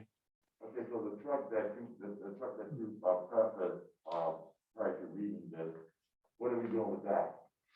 Will we still be using it? Is it still usable? He and I haven't discussed that, but it may be used as a spare, or he may decide that it's worthy of outplacement, Of what? outplacement, disposal. But he and I haven't crossed that bridge. So if he's got it right now, there could be possibly a recommendation to possibly be disposed of, if that's what they're using right now. I'm just saying, if we have it, if it's not broke down, we purchased it already, it's paid for, but we can still use it, and it's not overbearing. That would be my hope, that we would continue to use it and add to our inventory. And keep it until we're not able to use it anymore and make that decision. Because right now, they're driving it and using it. So to dispose of it or what have you, I think that we need to make sure that we still use it and other people will use it as we increase the workforce. I would just like to add that I'm surprised that we've been utilizing the 1997 this long. And I'm thankful that we are in the position in our budget where we can make an investment in a second vehicle. And I do understand Secretary Triplett's comment about us being able to continue to use this vehicle if it's still roadworthy and maintaining it as an asset that our team can use. So thank you all for checking into this vehicle so that we can have a more successful maintenance team. And then I'll pass to Vice President Bradley. And we can discuss that 1997 in our next meeting as well. I was just also going to add, so like I said, we'll discuss in facilities, making sure that we have somebody accountable that's going to be, you know, our maintenance team being accountable, so we won't have them ripping and running the streets and everything, because we don't want a $41,000 investment, you know, tore up, bumper hanging off or anything outside of, you know, normal wear and tear. So we want to make sure that we have accountable people driving it, and not just, you know, seeing it somewhere, then, you know, in the boondocks somewhere. We want to make sure we keep our investments up. Yeah, and that is used for the purpose in which it was purchased. It's not anybody's personal car. If it's not work-related, where is it parked, who has access to it, and a close documentation of knowledge that needs to be kept, a good record on this brand new investment. I think historically, we have seen, those of us who have lived and grown up in this community, we have seen neglect and abuse of school property. You know, you might see them at Myers or at the store. Go to places. This is not their vehicle. This is to be used for work on. Okay, thank you. Secretary, I'm sorry, Treasurer Creighton. On a lighter note, I was just gonna say that I need you to help me negotiate. This is a great price for a 2020 pickup Yeah. Silverado. And I would like to add that at the state, we use what he indicated. We have a folder that's, and I'm not sure of how we actually do it because we've never had to discuss our vehicle use, but we have folders that stay in the car, and then they have the mileage forms, and you just list who's getting the car, where you're headed, what your miles were when you left, how many miles you got back, and then we have the access to the gas card, and all of that goes along with the folder. So not saying we don't have those systems in place, but just giving an example of how we do it at the state when we need to use a state vehicle. All right, so we'll go ahead and call the vote. Secretary Triplett for staff report F2. President Robinson, Yes. Vice President Bradley. Yes. Secretary Triplett, yes. Treasurer Creighton, Yes. Trustee Vaughn, Yes. Trustee Racket Martin. Yes. Trustee Buchanan, Yes. motion carried. Thank you. Next, we have monthly financial reports. Mr. Johnson. Thank you. Reason for board consideration. A set of financial reports is provided to the Board of Education each month. Facts and analysis. This evening, it's recommended that payments for all of the district's funds be approved for August 2021. Policy reference is 6470, payment of claims. Recommended action is that the board approve the August 2021 payments for the funds listed below. Is there a motion to approve staff report F3? The motion has been made by Secretary Triplett and supported by Vice President Bradley. Any questions, comments, or concerns? Hearing none. Secretary Triplett? President Robinson, Yes. Vice President Bradley, Yes. Secretary Triplett, yes. Treasurer Creighton, Yes. Trustee Bowen, Yes. Trustee Rocket Martin. Trustee Buchanan, Yes. motion carries. All right. Mr. Johnson, are we proceeding with staff report F4? No. No, okay. So we are not, there is no staff report F4 at this particular time. We'll make note of that. Is the board in need of a break? Because we can take a 10-minute break if you guys want to, or we can push forward. Okay, let's push forward. So next we have human resources. This is normally presented by Ms. Gill, but in her absence tonight, we're going to hand it over to Dr. Townsend. Thank you so much, President Robinson. Submitting for board consideration to approve the employment of staff in accordance with the revised school code and other general laws of Michigan. Facts and analysis. It is recommended that the board approve the superintendent's recommendation for hire and the following personnel. Policy reference 3120, employment of professional staff. Renee Reed, teacher, special education at Benton Harbor High School, effective 11/8/21. The recommended action is that the Benton Harbor Area Schools Board of Education votes to approve the employment of the aforementioned staff. Is there a motion to approve staff report H1? The motion has been made by Secretary Triplett and supported by Vice President Bradley. Any questions, comments, or concerns? Hearing none. Secretary Triplett? President Robinson, Yes. Vice President Bradley, Secretary Staff, Treasurer Creighton, Yes. Trustee Bowen, Yes. Trustee Rocket Martin, Trustee Buchanan, motion carries. All right, next we have staff report H2. Dr. Townsend. Submitting for board consideration to approve the employment of staff in accordance with revised school code and other general laws of Michigan. Facts and analysis. It is recommended that the board approve the superintendent's recommendation for hire of the following personnel. Policy reference 4120, employment of support staff. Arian Berry, paraprofessional for special education at Discovery Enrichment Center, effective date 10/13/21. Is there a motion to approve staff report H2? The motion has been made by Secretary Triplett and supported by Vice President Bradley. Any questions, comments, or concerns regarding staff report H2? Hearing none. Secretary Triplett? President Robinson, Yes. Vice President Bradley, Secretary Triplett, yes. Treasurer Creighton, Yes. Trustee Bowen, Yes. Trustee Rocket Martin, Trustee Buchanan, motion carries. Next, we have staff report H3. Dr. Townsend. Submitting for board consideration to approve the employment of staff in accordance with revised school code and other general laws of Michigan. Facts and analysis. It is recommended that the board approve the superintendent's recommendation for hire of the following personnel. Policy reference 4120, employment of support staff. Thomas James, paraprofessional, academic, Benton Harbor High School, effective 10/13/21. Is there a motion to approve staff report H3? The motion has been made by Secretary Triplett and supported by Vice President Bradley. Any questions, comments, concerns regarding staff report H3? Hearing none. Secretary Triplett? President Robinson, Yes. Vice President Bradley, Secretary Triplett, yes. Treasurer Creighton, Yes. Trustee Bowen, Yes. Trustee Rocket Martin, Trustee Buchanan, motion carries. All right, next we have staff report H4. Dr. Townsend. Submitting for board consideration to approve the employment of staff in accordance with revised school code and other general laws of Michigan. Facts and analysis. It is recommended that the board approve the superintendent's recommendation for hire of the following personnel.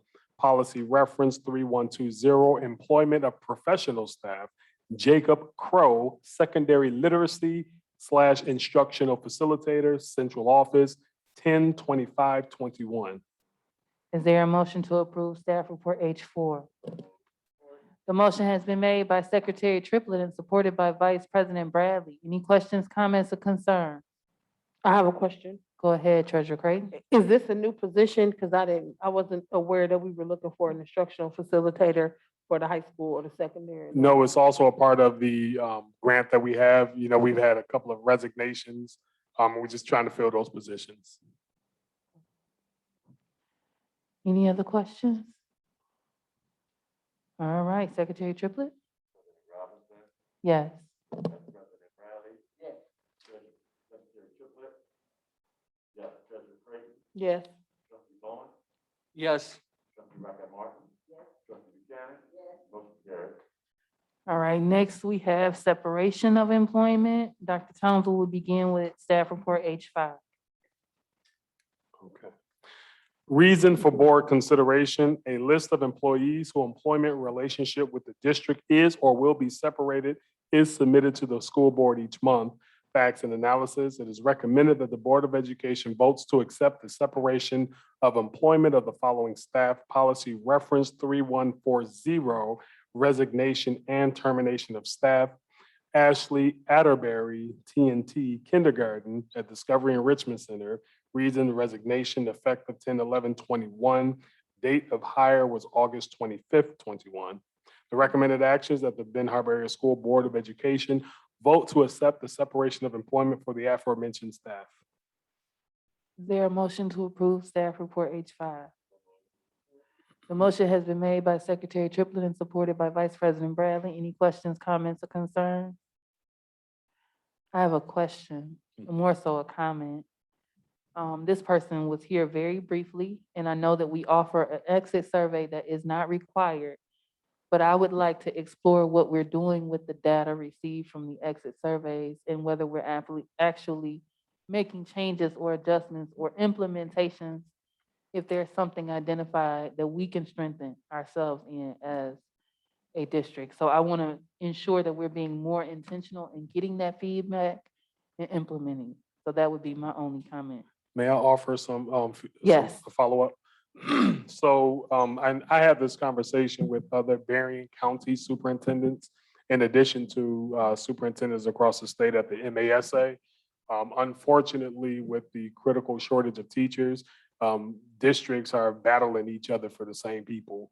So we have someone working with us doing a good job. The market is a teacher's market right now. You kind of go wherever you want. And you know, a lot of our teachers are going to neighboring districts and, you know, vice versa, you know, so it's a problem that all superintendents talk about, but that's kind of where we are right now with the critical shortage. And I'll ensure that we still follow up with the feedback of the data with the exit surveys, because we can always get better. But I do also know that, you know, people are recruiting our people heavy. Just like when we started the year off with a literacy coach and they were recruited to be a principal at a neighboring district. So, you know, we're gonna do our best, and hopefully we become a district where people choose us. That's what we're trying to get to. And to support President Robinson, I think, with all due respect, Dr. Townsend, I think what we're trying to say is that we have to make sure that aside from the market, we're not doing things internally that are making people look for jobs. You know, I think I've had jobs where I was at work and I was looking for a new job because I didn't like the climate or culture of the job that I was working at. And so I think, you know, if we could just make sure that we're also intentional that when people are having issues and concerns before they start even searching for jobs, if we can make sure, you know, that we build and strengthen our culture and climate. You know, I know that this is not the easiest place to work, but, you know, if this is a place that we choose to work, we want to make sure that we're able to retain the people that we have and that we're treating them right. Copy. And I would like to add, I would like to see Benton Harbor area schools receive one of those best places to work from Moody on the Market. You know, we can be that type of environment where people want to work for Benton Harbor area schools. And I know that we don't have the easiest task at hand. But when you love what you do and you love who you work with, you're willing to work in the fire. And so I just want to make sure we're doing everything we can do to make this a wonderful working environment for staff that do come here so that when districts are trying to battle and are competing, we can stand firm in that competition and retain our people. So with that being said, Secretary Triplett? Yeah, I understand what you're saying, Dr. Congo, and it's something, that across the nation and across the state. But here, it's very unique. It's very, it's very, and it's concerned. Yeah. Okay, so I don't think that it's just, in many instances, people may forget what you do, but they don't forget how you made them feel. And so the conversations that have been held for some time now, almost to no avail, of concern about how people are being treated. Many people come here because they want to come here. They already knew when they came here that this is something that they want to do. Work in a district that looks like ours, and once they get in here, things that happen to them, the way they've been treated. But we do talk to people as board members, and we do hear some things too. So, again, as our superintendent, there's some times that people will talk to you. They might not talk to me because this is concerning to me. That once they leave, and I'm sure everybody is aware that now people are having public forums and conversations with our former employees, and things are going out. And so this is a red flag. I can only speak. Red flag. Okay, I can only speak for these adults. Yeah, that's something that very concerning. But I do understand what you're saying. Yeah. But this has to stop. This got to stop. And we got to stop this leak because it is not fair to our community. It's definitely not fair to our kids. And we've had people from this community that have applied for the very same positions that they were given these positions. And these people be here for a couple of months and they leave. Right. Okay. We also have to be aware of the fact too, that we're in our hiring processes, that we have to understand that if people work in a district that looks like our district, and I'm not sure if this is still in existence, but their loans are deferred as they get so much time. And so we have to really, really vet who is coming into our district and who is taking this money and walking this money up out of here. Because I think there needs to be people in this community, and people that as far as Ben Harbor, the bank is closed. And I'm gonna walk it up out of here in the morning. It's gonna take us some time, but we're gonna get there. Because people take this is like me, people, I'll just come here, I'll get a loan deferred, no commitment or nothing, but just to be able to walk out like that. And so many that's walking out, that's concerning. Thank you. All right, and getting back to staff report H5, we're not indicating that there was necessarily anything with this particular person. We're just discussing our resignations or separations in general. So Secretary Triplett, can you please call the vote for staff report H5? President Robinson, Yes. Vice President Bradley. Yes. Secretary Triplett, yes. Treasurer Creighton. Yes. Trustee Bowen. No. Trustee Rocket Martin. Trustee Buchanan. Motion carried. All right, staff report H6. Copy. And I understand what everyone said, and I'll take that and move forward with that information. Reason for board consideration: a list of employees whose employment relationship with the district is or will be separated is submitted to the board each month. Fact and analysis is, it is recommended that that the Board of Education votes to accept the separation of employment of the following staff. Policy reference 3140, resignation and termination of staff. Tracy Davis, Director of State Federal Program, resignation effective 10/15/21, date of hire 2/23/2006. Recommended action of the Ben Harbor Area Schools Board of Education vote to accept the separation of employment of the aforementioned staff. Is there a motion to approve staff report H6? The motion has been made by Secretary Triplett and supported by Vice President Bradley. Questions, comments, or concerns? I have a comment, Madam President. You have the floor. Tracy Davis brings years of experience and you could see her work and results. With us losing Ms. Davis, it is, to me, a devastating blow. And I wish her luck in her new career opportunities or wherever she's going. And I hope we are looking with someone for the same caliber and experience as Tracy had to replace that position. All right, any other, go ahead. I have a comment as well. With this position, a very critical position in Ben Harbor area. A lot, millions of dollars of funding. Before there, now this one, it should be required in exit interviews before they leave.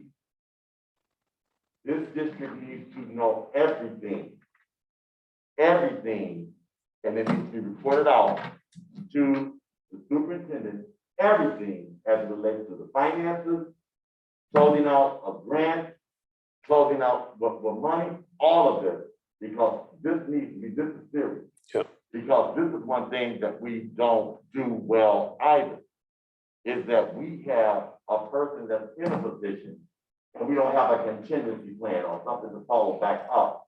We cannot afford to have somebody to leave this district at this particular position, and we don't know. Title I, our schools are all Title I schools. Yeah. And so we need to, I would hope that you will pay close attention to the exit of this position. And it's very important that that takes place. Yes, sir. Thank you. All right, Secretary Triplett, please call the roll. 13, over here. That's the fourth, H6? President Robinson, Yes. Vice President Bradley, Yes. Secretary Triplett, yes. Treasurer Creighton, Yes. Trustee Vaughn, No. Trustee Raquel Martin. Yes. Trustee Buchanan. Yes. Motion carries. All right, next we have staff report H7. It is recommended that the Board of Education votes to accept the separation of employment of the following staff. Policy reference 3140, resignation and termination of staff. Shonda Rempson, guidance counselor, Benton Harbor High School, resignation 10/15/21, date of hire 5/5/19. You're on H8. Skip one. We need H7. Kimberly Goodish. Oh, I'm sorry. My bad. I'm sorry about that. Okay. I clicked the wrong one. I apologize. Reason for board consideration is recommended that the Board of Education votes to accept the separation of employment of the following staff, 3140, resignation and termination of staff, Kimberly Godish, restorative justice specialist, Fairplain East, resignation 10/15/21, 8/20/21, date of hire. The recommended actions that Benton Harbor Area School Board of Education vote to accept the separation of employment of the aforementioned staff. Is there a motion to approve staff report H7? I put a motion to, Would you like to support? I'll support. The motion has been made by Secretary Triplett and supported by Trustee Bowens that we approve staff report H7. Questions, comments, or concerns? Madam President, I have a question. Go ahead. Sorry. Last month, the same individual we voted to hire. I said this was gonna happen. I said we're gonna be voting, it was quicker than what I thought, but I said we were gonna be voting on a resignation. The way the processing was, the hiring, all of that, I had questions about. And now this is egg on our face. We passed up a local Benton Harbor resident that has connections and relationships with the community. Now, I don't know all about the degrees and I'm not gonna get into all of that. But here we are, a month later, with the resignation. Are you listening is the question. In Rush Hour, it's a movie, and Chris Tucker says, do you understand the words that are coming out of my mouth? And my question is anybody listening when we're hiring these restorative justice people and these people that are coming into our community that are not able to relate? Now, I happen to stay right next door to the school, and I heard certain things I'm not going to attest to, but it's very concerning. And here we are again. It's like I prophesied this was going to happen, and it has happened. I think this is a bunch of malarkey that we're voting on this, and we weren't taken into consideration. I rest my case. Secretary Triplett? Yes, I too. And the thing that bothers me the most is this, and the question is, we have people who have been dedicated to the school district down through the years, but because I don't know what the deal is. We're talking about degrees, certified African Americans who live in this community, who were just disregarded. I don't even think one of the individuals even given an opportunity to even interview for. And like Trustee Bowen said, because again, they contact us. We send them back and tell them, you need to go back to HR, you need to go to the superintendent, you need to go to, and that's another conversation on another day. But this is not right. And then there's going to be another resignation because it's coupled that's coming soon. When people from this community apply for these positions and have worked in this community under terrible conditions, and they stay deported. So again, we're not trying to micromanage, but yeah, thank you. All right, Secretary Triplett, please call the roll for staff report H7. President Robinson. And I don't want you all to think that I don't value what you say. I just try to keep the meeting moving. Yes. Vice President Bradley, Yes. Secretary Triplett, yes. Treasurer Creighton, Yes. Trustee Vaughn, No. Trustee Rocket Martin, Yes. Trustee Buchanan, Yes. motion carried. I just want to add for the record, I might start asking you to call Bowens first so I can vote with him with his little stingy no.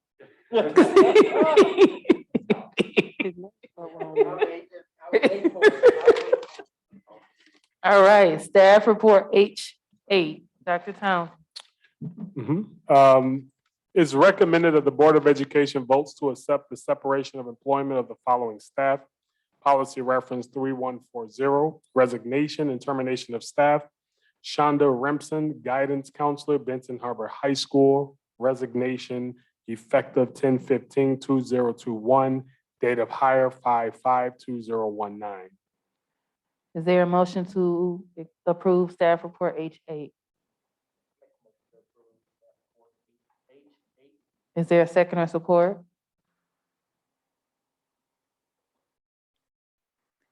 Is there a second or support?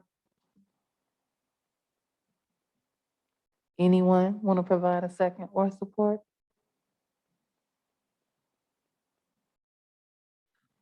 Looks like she's staying with the district. Ms. Rocket Martin, do you have a second or support for staff report H8? Would you like to provide a second or support to staff report H8? Point of order, can we, I'm trying to, okay, so the motion was made by who?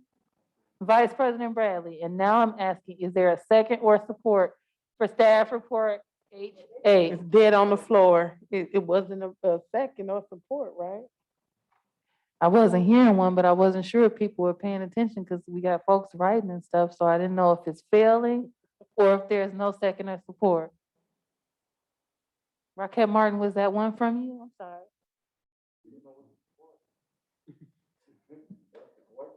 So we're on staff report H8. I know. Okay. No. So the motion was made by Vice President Bradley and supported by Trustee Raquel Martin. Any questions, comments, or concerns regarding staff report H8? Just the legalities of calling roll and asking people to support something that's dead on the floor. I know, I just didn't know if this side of the board was listening to me. Well, or I not. think it's worth the conversation with this person. It's really hard to get guidance counselors.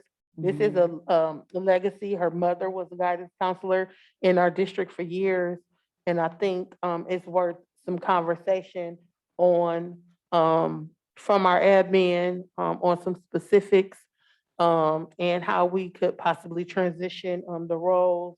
I see that she has a couple days left. Obviously, we can't make people stay, but it might be worth some follow-up because this is someone that we hired and we were putting through, I think, a special certification program in order to get a certification as a guidance counselor.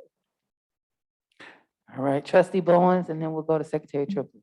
How many guidance counselors do we have at the high school? And will this, yeah, I guess that's my first question.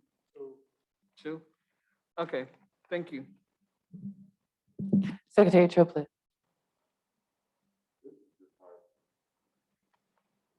I really would like to know, as Treasurer Creighton said, the 1994 graduate, he left a position and came to this high school so excited about being afforded the opportunity to serve as a trump. And I want to know what happened. I want to know what happened. I came to open house and I went to all of the buildings. He was down there, reading parents and everything. I want to know what happened. I want to hear an exit interview or a report. I want to know. Because this is not right. This is not natural.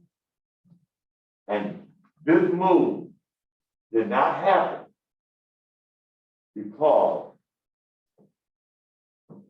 what other people have said.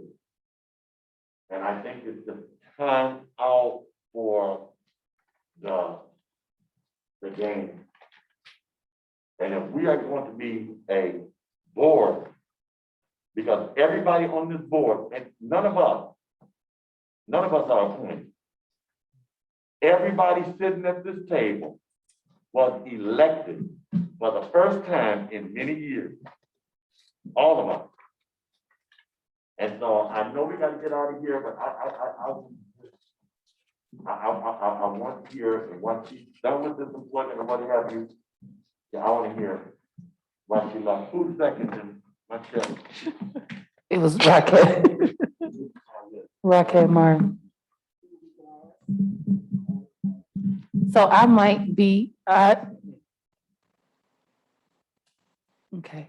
So Dr. Townsend, we could try to get some follow-up because I know this person personally, but my relationship is a little bit complicated. And so if we could kind of try to figure out, because she's a really good person, and it's really a disadvantage to the district that we're losing her as a counselor, period, but Ms. Remsen as a counselor. So we definitely want to check into what is going on. Madam, Or, necessarily if there are things that we can resolve or fix to make our work environment a work environment that encourages people to remain in our district. Trustee Bowen. Madam President, can we table this? I put a motion on the floor that we table this pending a conversation with the superintendent on this individual. So Trustee Bowens has made a motion to table this report. 1 second, please. Thank you so much. Right now, we're in the midst of having a conversation on staff report H8. Trustee Bowens is wanting to table this discussion. He would need a second to do that, and then we could. Second. Okay, so trustee Bowens has made a motion to table this report. Treasurer Creighton has made a second to it. And so when we have something where it's a request to table, it's not necessarily a discussion on that particular vote. So we have to take the vote to see if staff report H8 is voted or is this tabled, I'm sorry. So Secretary Triplett, can you call the roll for that? President Robinson, I'm gonna say no, and only because if this person is choosing to resign, I don't wanna delay their opportunity for other potential opportunities. Vice President Bradley. No. Treasurer Creighton, Yes.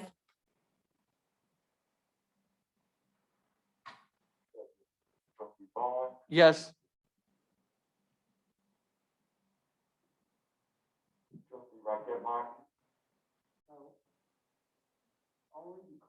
Oh, it's a yes or no, point of order. trustee Buchanan, Secretary Triplett, no. I mean, yes. Okay, so there were 3 yeses, which were Bowens, Creighton, and Triplett, and 4 noes, which were myself, Bradley, Raquel Martin, and Buchanan. So the motion to table failed. We'll proceed with staff report H8. The motion at that particular time was for the approval. Secretary Triplett, can you remind us of who made that initial motion? I think it was Vice President Bradley and Raquel Martin. Okay, so can you call the roll for this vote for the separation or resignation? Madam President, before you guys call for the vote, are we operating illegal if we are going to vote on accepting this resignation, but holding conversations to see if she would stay or anything? Aren't we putting the cart before the horse? Shouldn't we table or not even hold conversations? If we're going to vote to accept her resignation, there should be no conversations or anything. I'm not sure I'm fully understanding what you're saying, trustee Bowens, but we made a vote to table the staff report and it failed. So Right, now, but at that same time, before that motion was on the floor, we had conversation of, Following up and finding out what was going on. yeah, And at the HR meeting, this name was not on the list, so this must just be something that happened recently. now, do you- Well, I don't know how it can happen recently when okay, our so meeting let's was get, 2 so weeks let's go ago. back to order and I'll pass the mic. So we just had trustee Bowens, we had Secretary Triplett. I think Treasurer Creighton was saying you just had a meeting 2 weeks ago. so do you understand what I was And saying? then, 1 second, we'll go to Vice President Brad. I feel that we should go ahead and take the vote. I know we having a discussion about it. And like I said, I don't know the particulars behind her resignation. Yes, it is concerning. So I would say let's take the vote. If there's another discussion with her and she decides to stay, then we'll just have it on the, the next meeting as an agenda item. So that's how I would look at it. I too, when I look at it, if she wants, if this was a resignation, I guess my question is, was it we're starting to hear murmuring that some things are forced. Some people are not making these decisions. Some people have gone through so much that they just said, were put in a position where they felt like they had to be, that they had to resign. And so I would really like to just follow up, Dr. Council. But if she put in her resignation and it's this quick, I think I just would have to kind of like agree with President Robinson too, if she wants to resign. But I also hear what Trustee Bowens is asking, saying, did anybody talk to her? But I mean, if that's something, if that's for us, when she put in her resignation this quick, did anybody from central administration staff, did anybody have anything to say? Because I just asked her why all of a sudden that she's leaving the council department at Benton Harbor High School. So I would, Superintendent's office, is that something that we can ask or, you know? so I would like to do something that I've never actually done, and I really don't do because I try not to micromanage, but I think that it would probably ease some of the board if I was to provide Dr. Townsend with a direct order to initiate a culture and climate survey as requested by Mr. Bowen, so that we can touch base with our staff that currently work for us and try to get more information on how we can better Benton Harbor area schools. And I will give you control of what that process looks like. But this is, at this particular point, my voice as the president of the board, I am directly ordering you to initiate that survey. Copy. All right. So let's proceed with staff report H8, and then we'll get that started. If we can get that survey initiated so we can try to have some feedback by the time we go into our strategic planning. That way, if there are some things that we need to be resolving internally, we have that information and data going into strategic planning. However, we're gonna have to be, we're gonna have to do this a little bit different because people sometimes don't fill out a survey or paperwork and things of that nature. So you might have to get creative in trying to figure out how to get those responses from staff and ensure that they know, even if it has to be anonymous or whatever we need to do to ensure that we're getting what is going on, or if there's things going on that you need to be aware of, that the board needs to be aware of, because ultimately, as our employee and at the top of the district, you are held liable for things that occur that you may not be aware of, just as we are held accountable in the community's eyes for things. And so this is just a checks and balance for us as leadership and our executive team to ensure that we're on top of things that may be going on. Okay, so Secretary Triplett, can you please call the vote for staff report H8? President Robinson, Yes. Vice President Bradley. Yes. Secretary Triplett, yes. Treasurer Creighton, No. Trustee Bowman, No. Trustee Rocket. Yes. Trustee Tanner. Yes.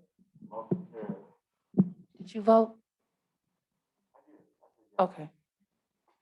All right, so next we have Mr. Miller with Student Support Services. And Dr. Townsend, as it relates to that survey, you can get with your chiefs or your principals and figure out, it might work for you guys to plan accordingly what that process will look like. So I'll let you guys determine that, but we just want to ensure we have one. So Mr. Miller. Thank you, President. Update, facilities update. For the high school, both of our boilers have been hydro tested by the mechanical contractors. One is good, and the other one needs two tubes replaced. The subcontractor has been contacted for the tube replacement, so the work is continuing on both boilers.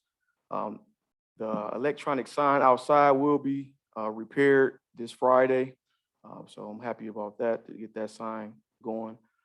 Roof repairs is continuing here at the high school. The middle school, Fairplain East, roof repairs are continuing. At MLK, the painting has been completed at that building. Deck, maintenance dealt with a B issue there, so we took care of that. And also for the district, Jeff Weber, Scott Johnson, and myself, we met with a couple engineers. We walked around the entire parking lot at the high school, and the purpose for the assessment of the parking lot was the sidewalk, the security fence of Empire, Colfax Avenue.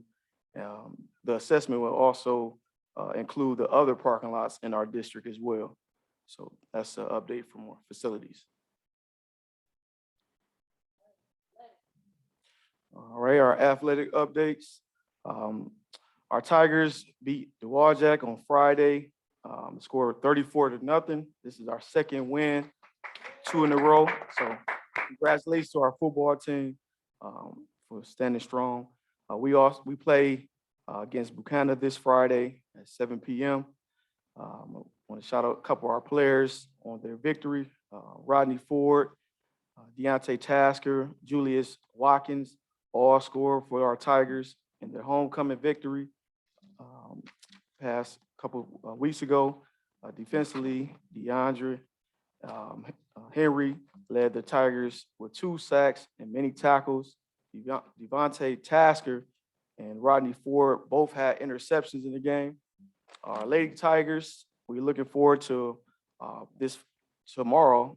We play against New Buffalo in our Dig Pink event, as both teams will be wearing pink.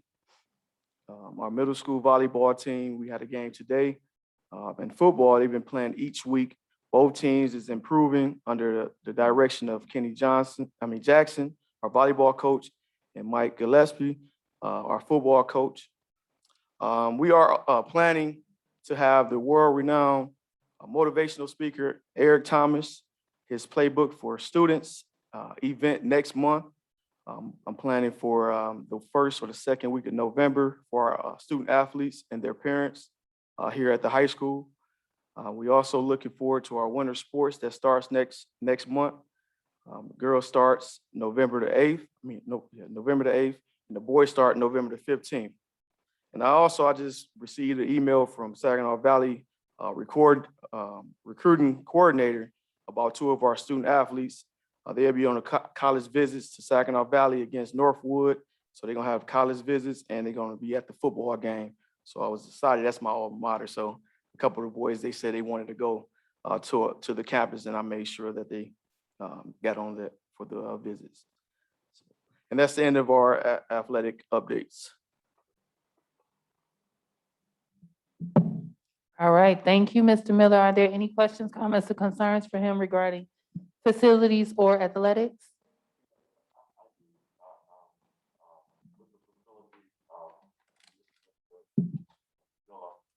And Dr. Townsend and Super Board of Education. Of the parking lot, go fix the ground, how they look. But I want to ask Mr. Miller, if there is an incident happening with our kids at a sporting event, whose responsibility is it to report back to our team travel somewhere, and there's an incident? Who do they report to? Who writes out the report? And who gets the report so we can have some information about something that happened? And that will be the athletic director. If we have if an incident happened on a away trip, say altercation or something like that, the athletic director will provide that information. Okay, so I would like to speak with you afterwards. Something. But yes, I just want to know, the athletic director will get that situation to they will in turn report it to you. Right. And you can make this out, right? Right. I think. I want to add, it also goes to the high school principal as well. Right. Because the athletic director is under the principal. Absolutely. Right. Thank you so very much. Appreciate it. All right, any other questions for Mr. Miller? All right, awesome. Next, we have old business. The only thing that I have for old business is reminder to add your names to the strategic planning list when you leave this evening, so we can ensure we have that list. And then Vice President Bradley has old business. Just for old business, I wanted to let y'all know, I'm gonna plug it still. Annual Leadership Conference, the price has went up to register. They are doing an in-person and a virtual option, so we'll be concerned about COVID. Okay, it's me and Dr. Townsend are so far going, but to the in-person. But if you want to attend, get with Liz or get with Dr. Townsend's office if you would like to attend a virtual or in-person. They're very informative, even if you just go for a day, or if you just want to, get some more information and kind of meet some of the board members from around the state, because they offer a lot of input. And what I found out, you would think that Ben Harbor, being an urban district, would have some problems and issues going on. You want?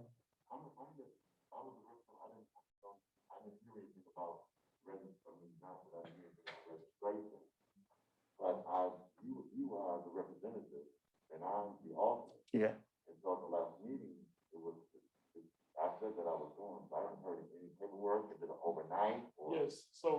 I'll make sure Ms. Liz reach out personally to you. I think she sent an email to the board. I mean, we're looking for responses so we can register everybody. I think we got a response from Mr. Bradley, but I'll make sure we resend that. So is this an overnight? It's an overnight, it's a weekend, but they have a virtual option too, if you're concerned about. Go for the, It's in Grand Rapids. it's in Grand Rapids. And, yeah, so, yeah, and so just want to let y'all know that. So, like I said, a lot of times you would think just because Benton Harbor is an urban district, you will also find that the same problems we have in Benton Harbor are in our affluent districts, rural districts too, and they give insight in how they handle problems. So that's all I wanted to say. Okay, any other old business before Bradley goes to his new business? Hearing none, Vice President Bradley, new business. All right, I have two things. I will be getting with everyone, probably via email here in the next week or two, to discuss what's going on at Delegate Assembly, at the Leadership Conference, and then also want to give a quick, legislative updates from the state. I don't know if you all got the email from MASB today. The Senate Education Committee is going to begin hearings on critical race theory. MASB stand is that they are against any type of law like that because they don't want to have educators, I could talk, limited on discussing history and those issues. They're also discussing repeal of a Labor Day start ban. And they're also looking at, the Senate passed a bill to allow pupil counting flexibility. So if you have students that are on quarantine, when count day is happening, they will allow you to count the students virtually. And then the U.S. Department of Education also approved use of the ESSER 3 fund for Michigan. And MASB is also doing congressional town hall series. So check your emails for that. So that way we can have at least a representative go and just sit down with Congressman Upton. And that's all I have on that front. All right, any other new business?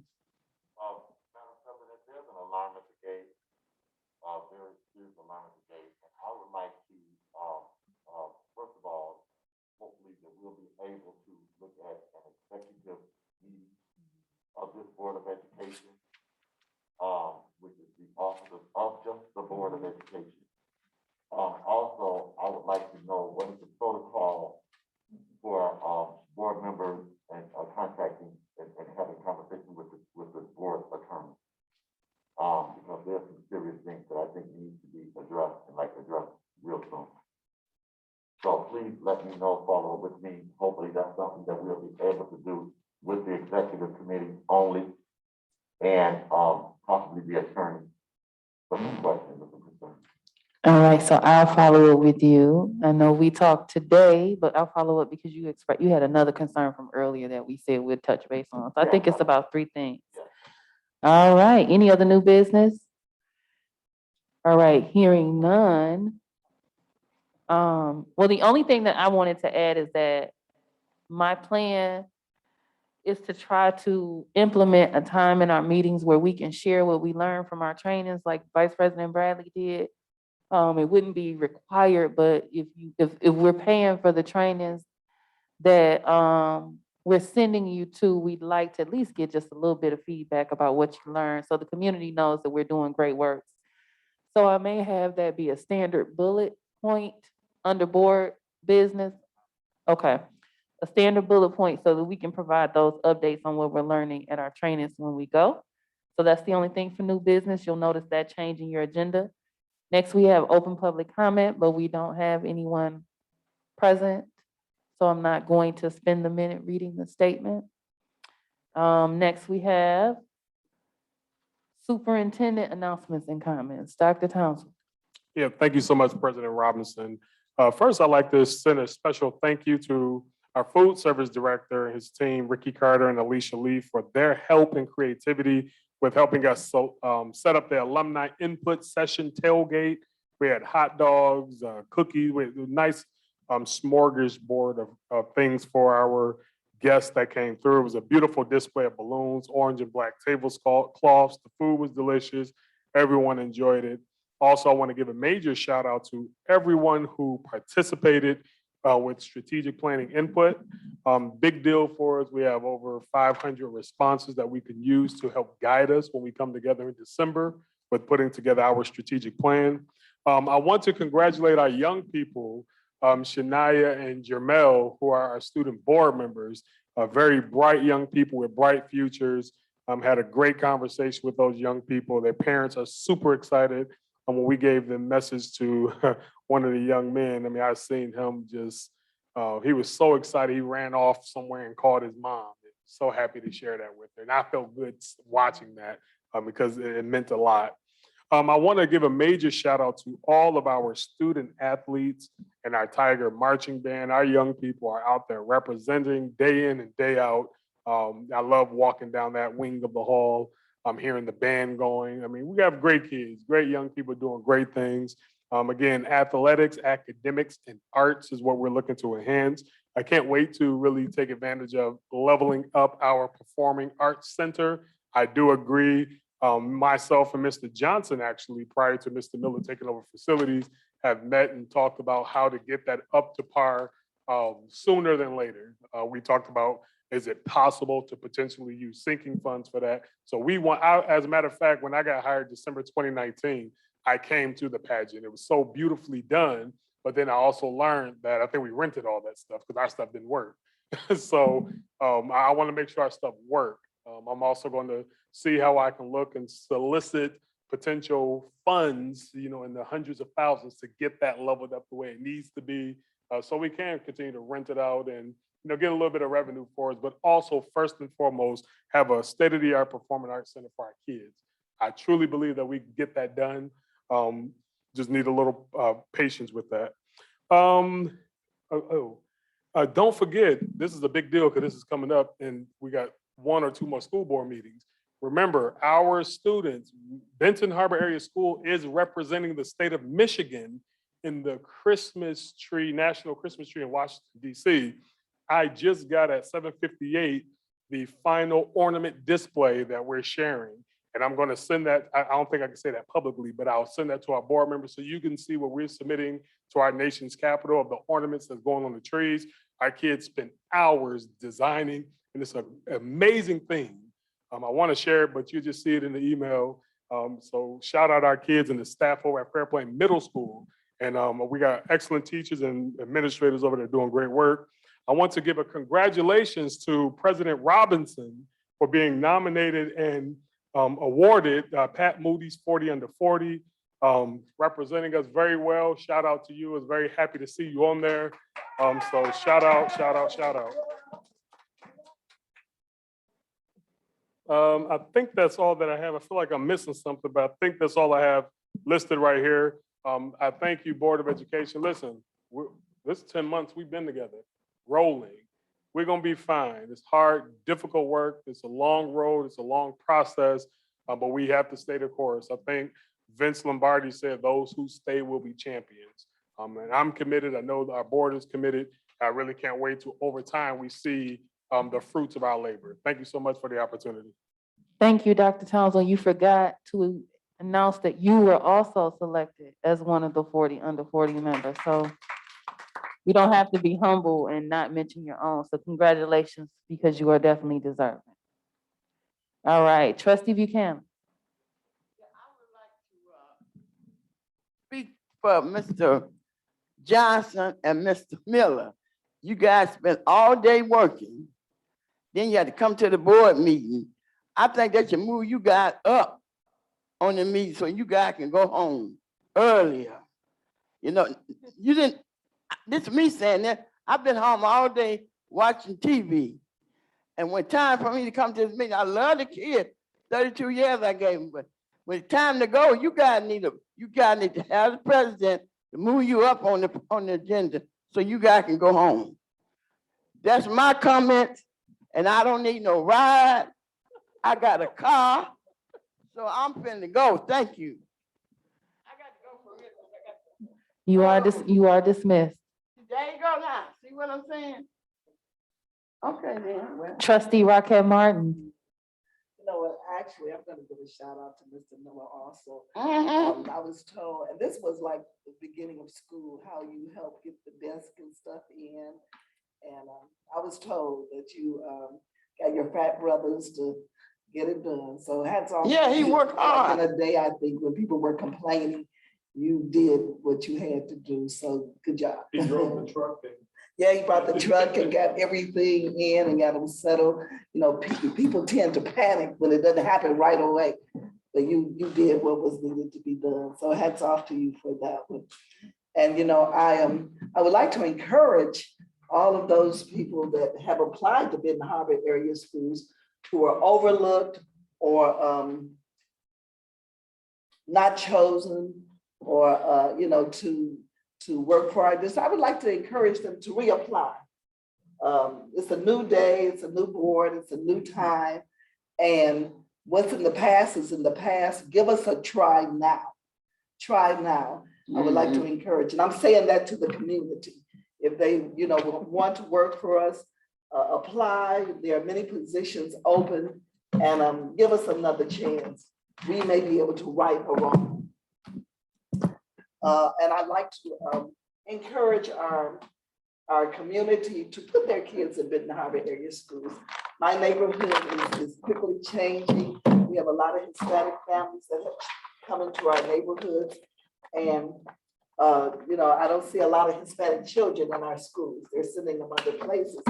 But we can service all students. I was a principal at MLK and I had a Hispanic interpreter.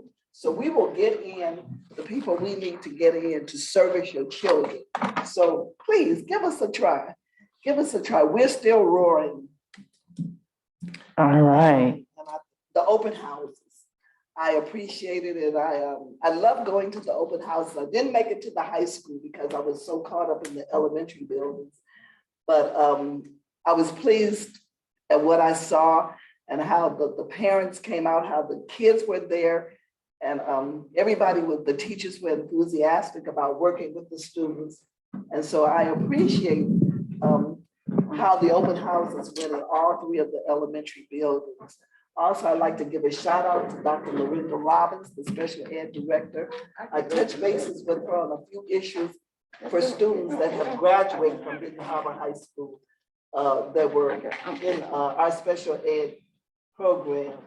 And she gave me the hookup, as they say, to help those kids once they graduated from high school. So I've got a few students that I'm working with to get them with the Michigan Rehabilitation Department to get them jobs and other things, you know, that they need to have, services that they can still have. So hats off to her for that. Anytime that I've asked Dr. Shelton or Dr. Robbins or anybody in central office for additional help or services for our children in Benton Harbor, they always come through, and I really appreciate that. Because a lot of times the parents don't know where to look or where to go to find help. So hats off to our central office folks. Thank you. And that's about it. Thank you, Trustee Raquel Martin. Next, we have Trustee Bowens. Thank you so much. And I just want to say congratulations, President Robinson and Dr. Townsend. I also want to say, Mr. Miller, job, you on it. I came up to the school building today. It was one of the first ones. And I said, gosh, it's a mess. I go back out. He has it cleaned up. He's listening. He's, you know, job well done. I just want to say, mad respect.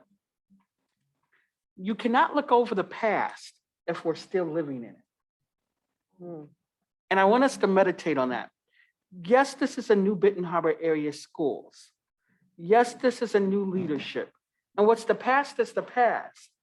But if we're still living in it, we don't understand it and we don't learn from it in order to grow. And if we're still repeating those past behaviors, we're not gaining anything. So I applaud President Robinson for pushing that survey. Now, hear me out, because the public, it's been some stuff done. I'm not using this survey because I don't want this to criticize or demonize special interests out there that are coming for staff. But in order to grow from the past, we have to learn from it.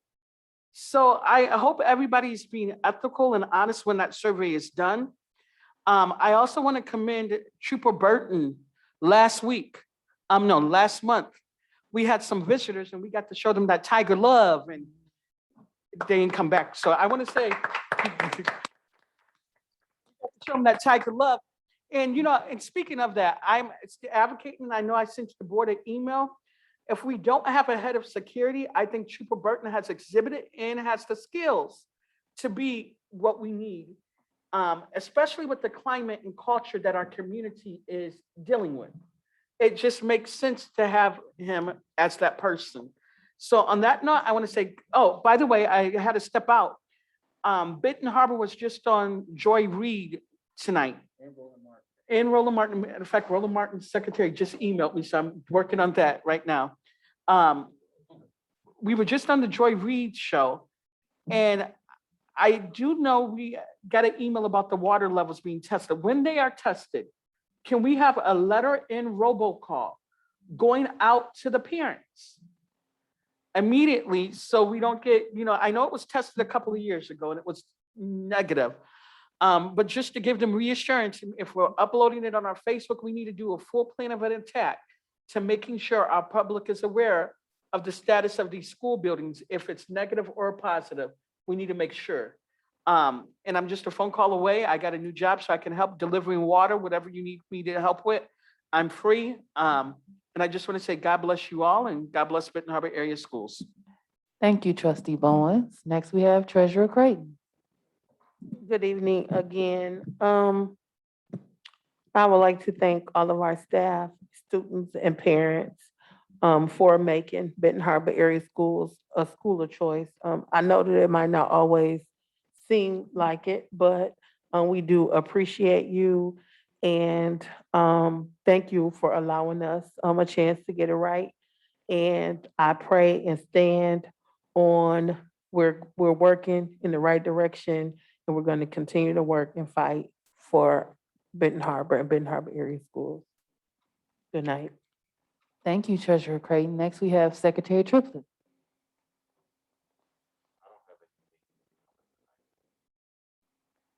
All right, next we have Vice President Bradley. All right, thank you. I got 5 pages of notes. No, I'm joking. I'm gonna be really brief. Just want to say good evening to everyone. Hey, people. Thank you everyone for coming out. Our staff, our central admin team, all our fellow board members. And then wanted to say what Trustee Bowens has said. I had just got a text from one of my truck driving friends in South Carolina that said, y'all water messed up. And I saw Roland Martin. I usually watch Roland Martin around this time of night.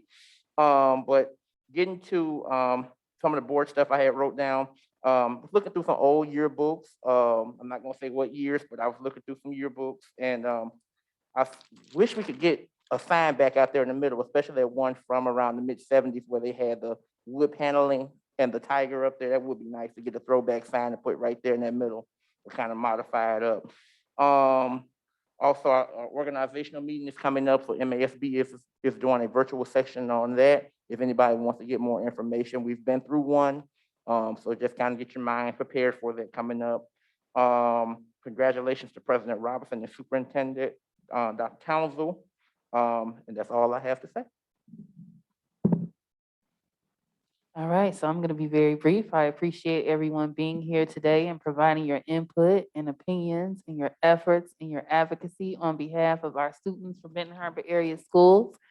Again, congratulations to Dr. Townsville for his 40 under 40, and thank you to the committee for selecting me as well. Thank you to each of our board members for their efforts provided to assist our district, as well as our chiefs and our superintendent, Dr. Townsville. Just want everyone to know that we are committed to making this an amazing place to learn and work and grow. And we're going to do whatever it takes to ensure that that happens. So I have no additional comments outside of that today. So with that being said, is there a motion for adjournment? Motion has been made by Secretary Triplett and supported by Vice President Bradley. Any questions, comments, or concerns? Hearing none. Secretary Triplett. President Robinson, Yes. Vice President Bradley. Yes. Secretary Triplett, yes. Trustee Bowen, Yes. Trustee Rocket Martin. Yes. Carried. All right, I adjourn this meeting officially at 8:14 PM. Have an amazing night.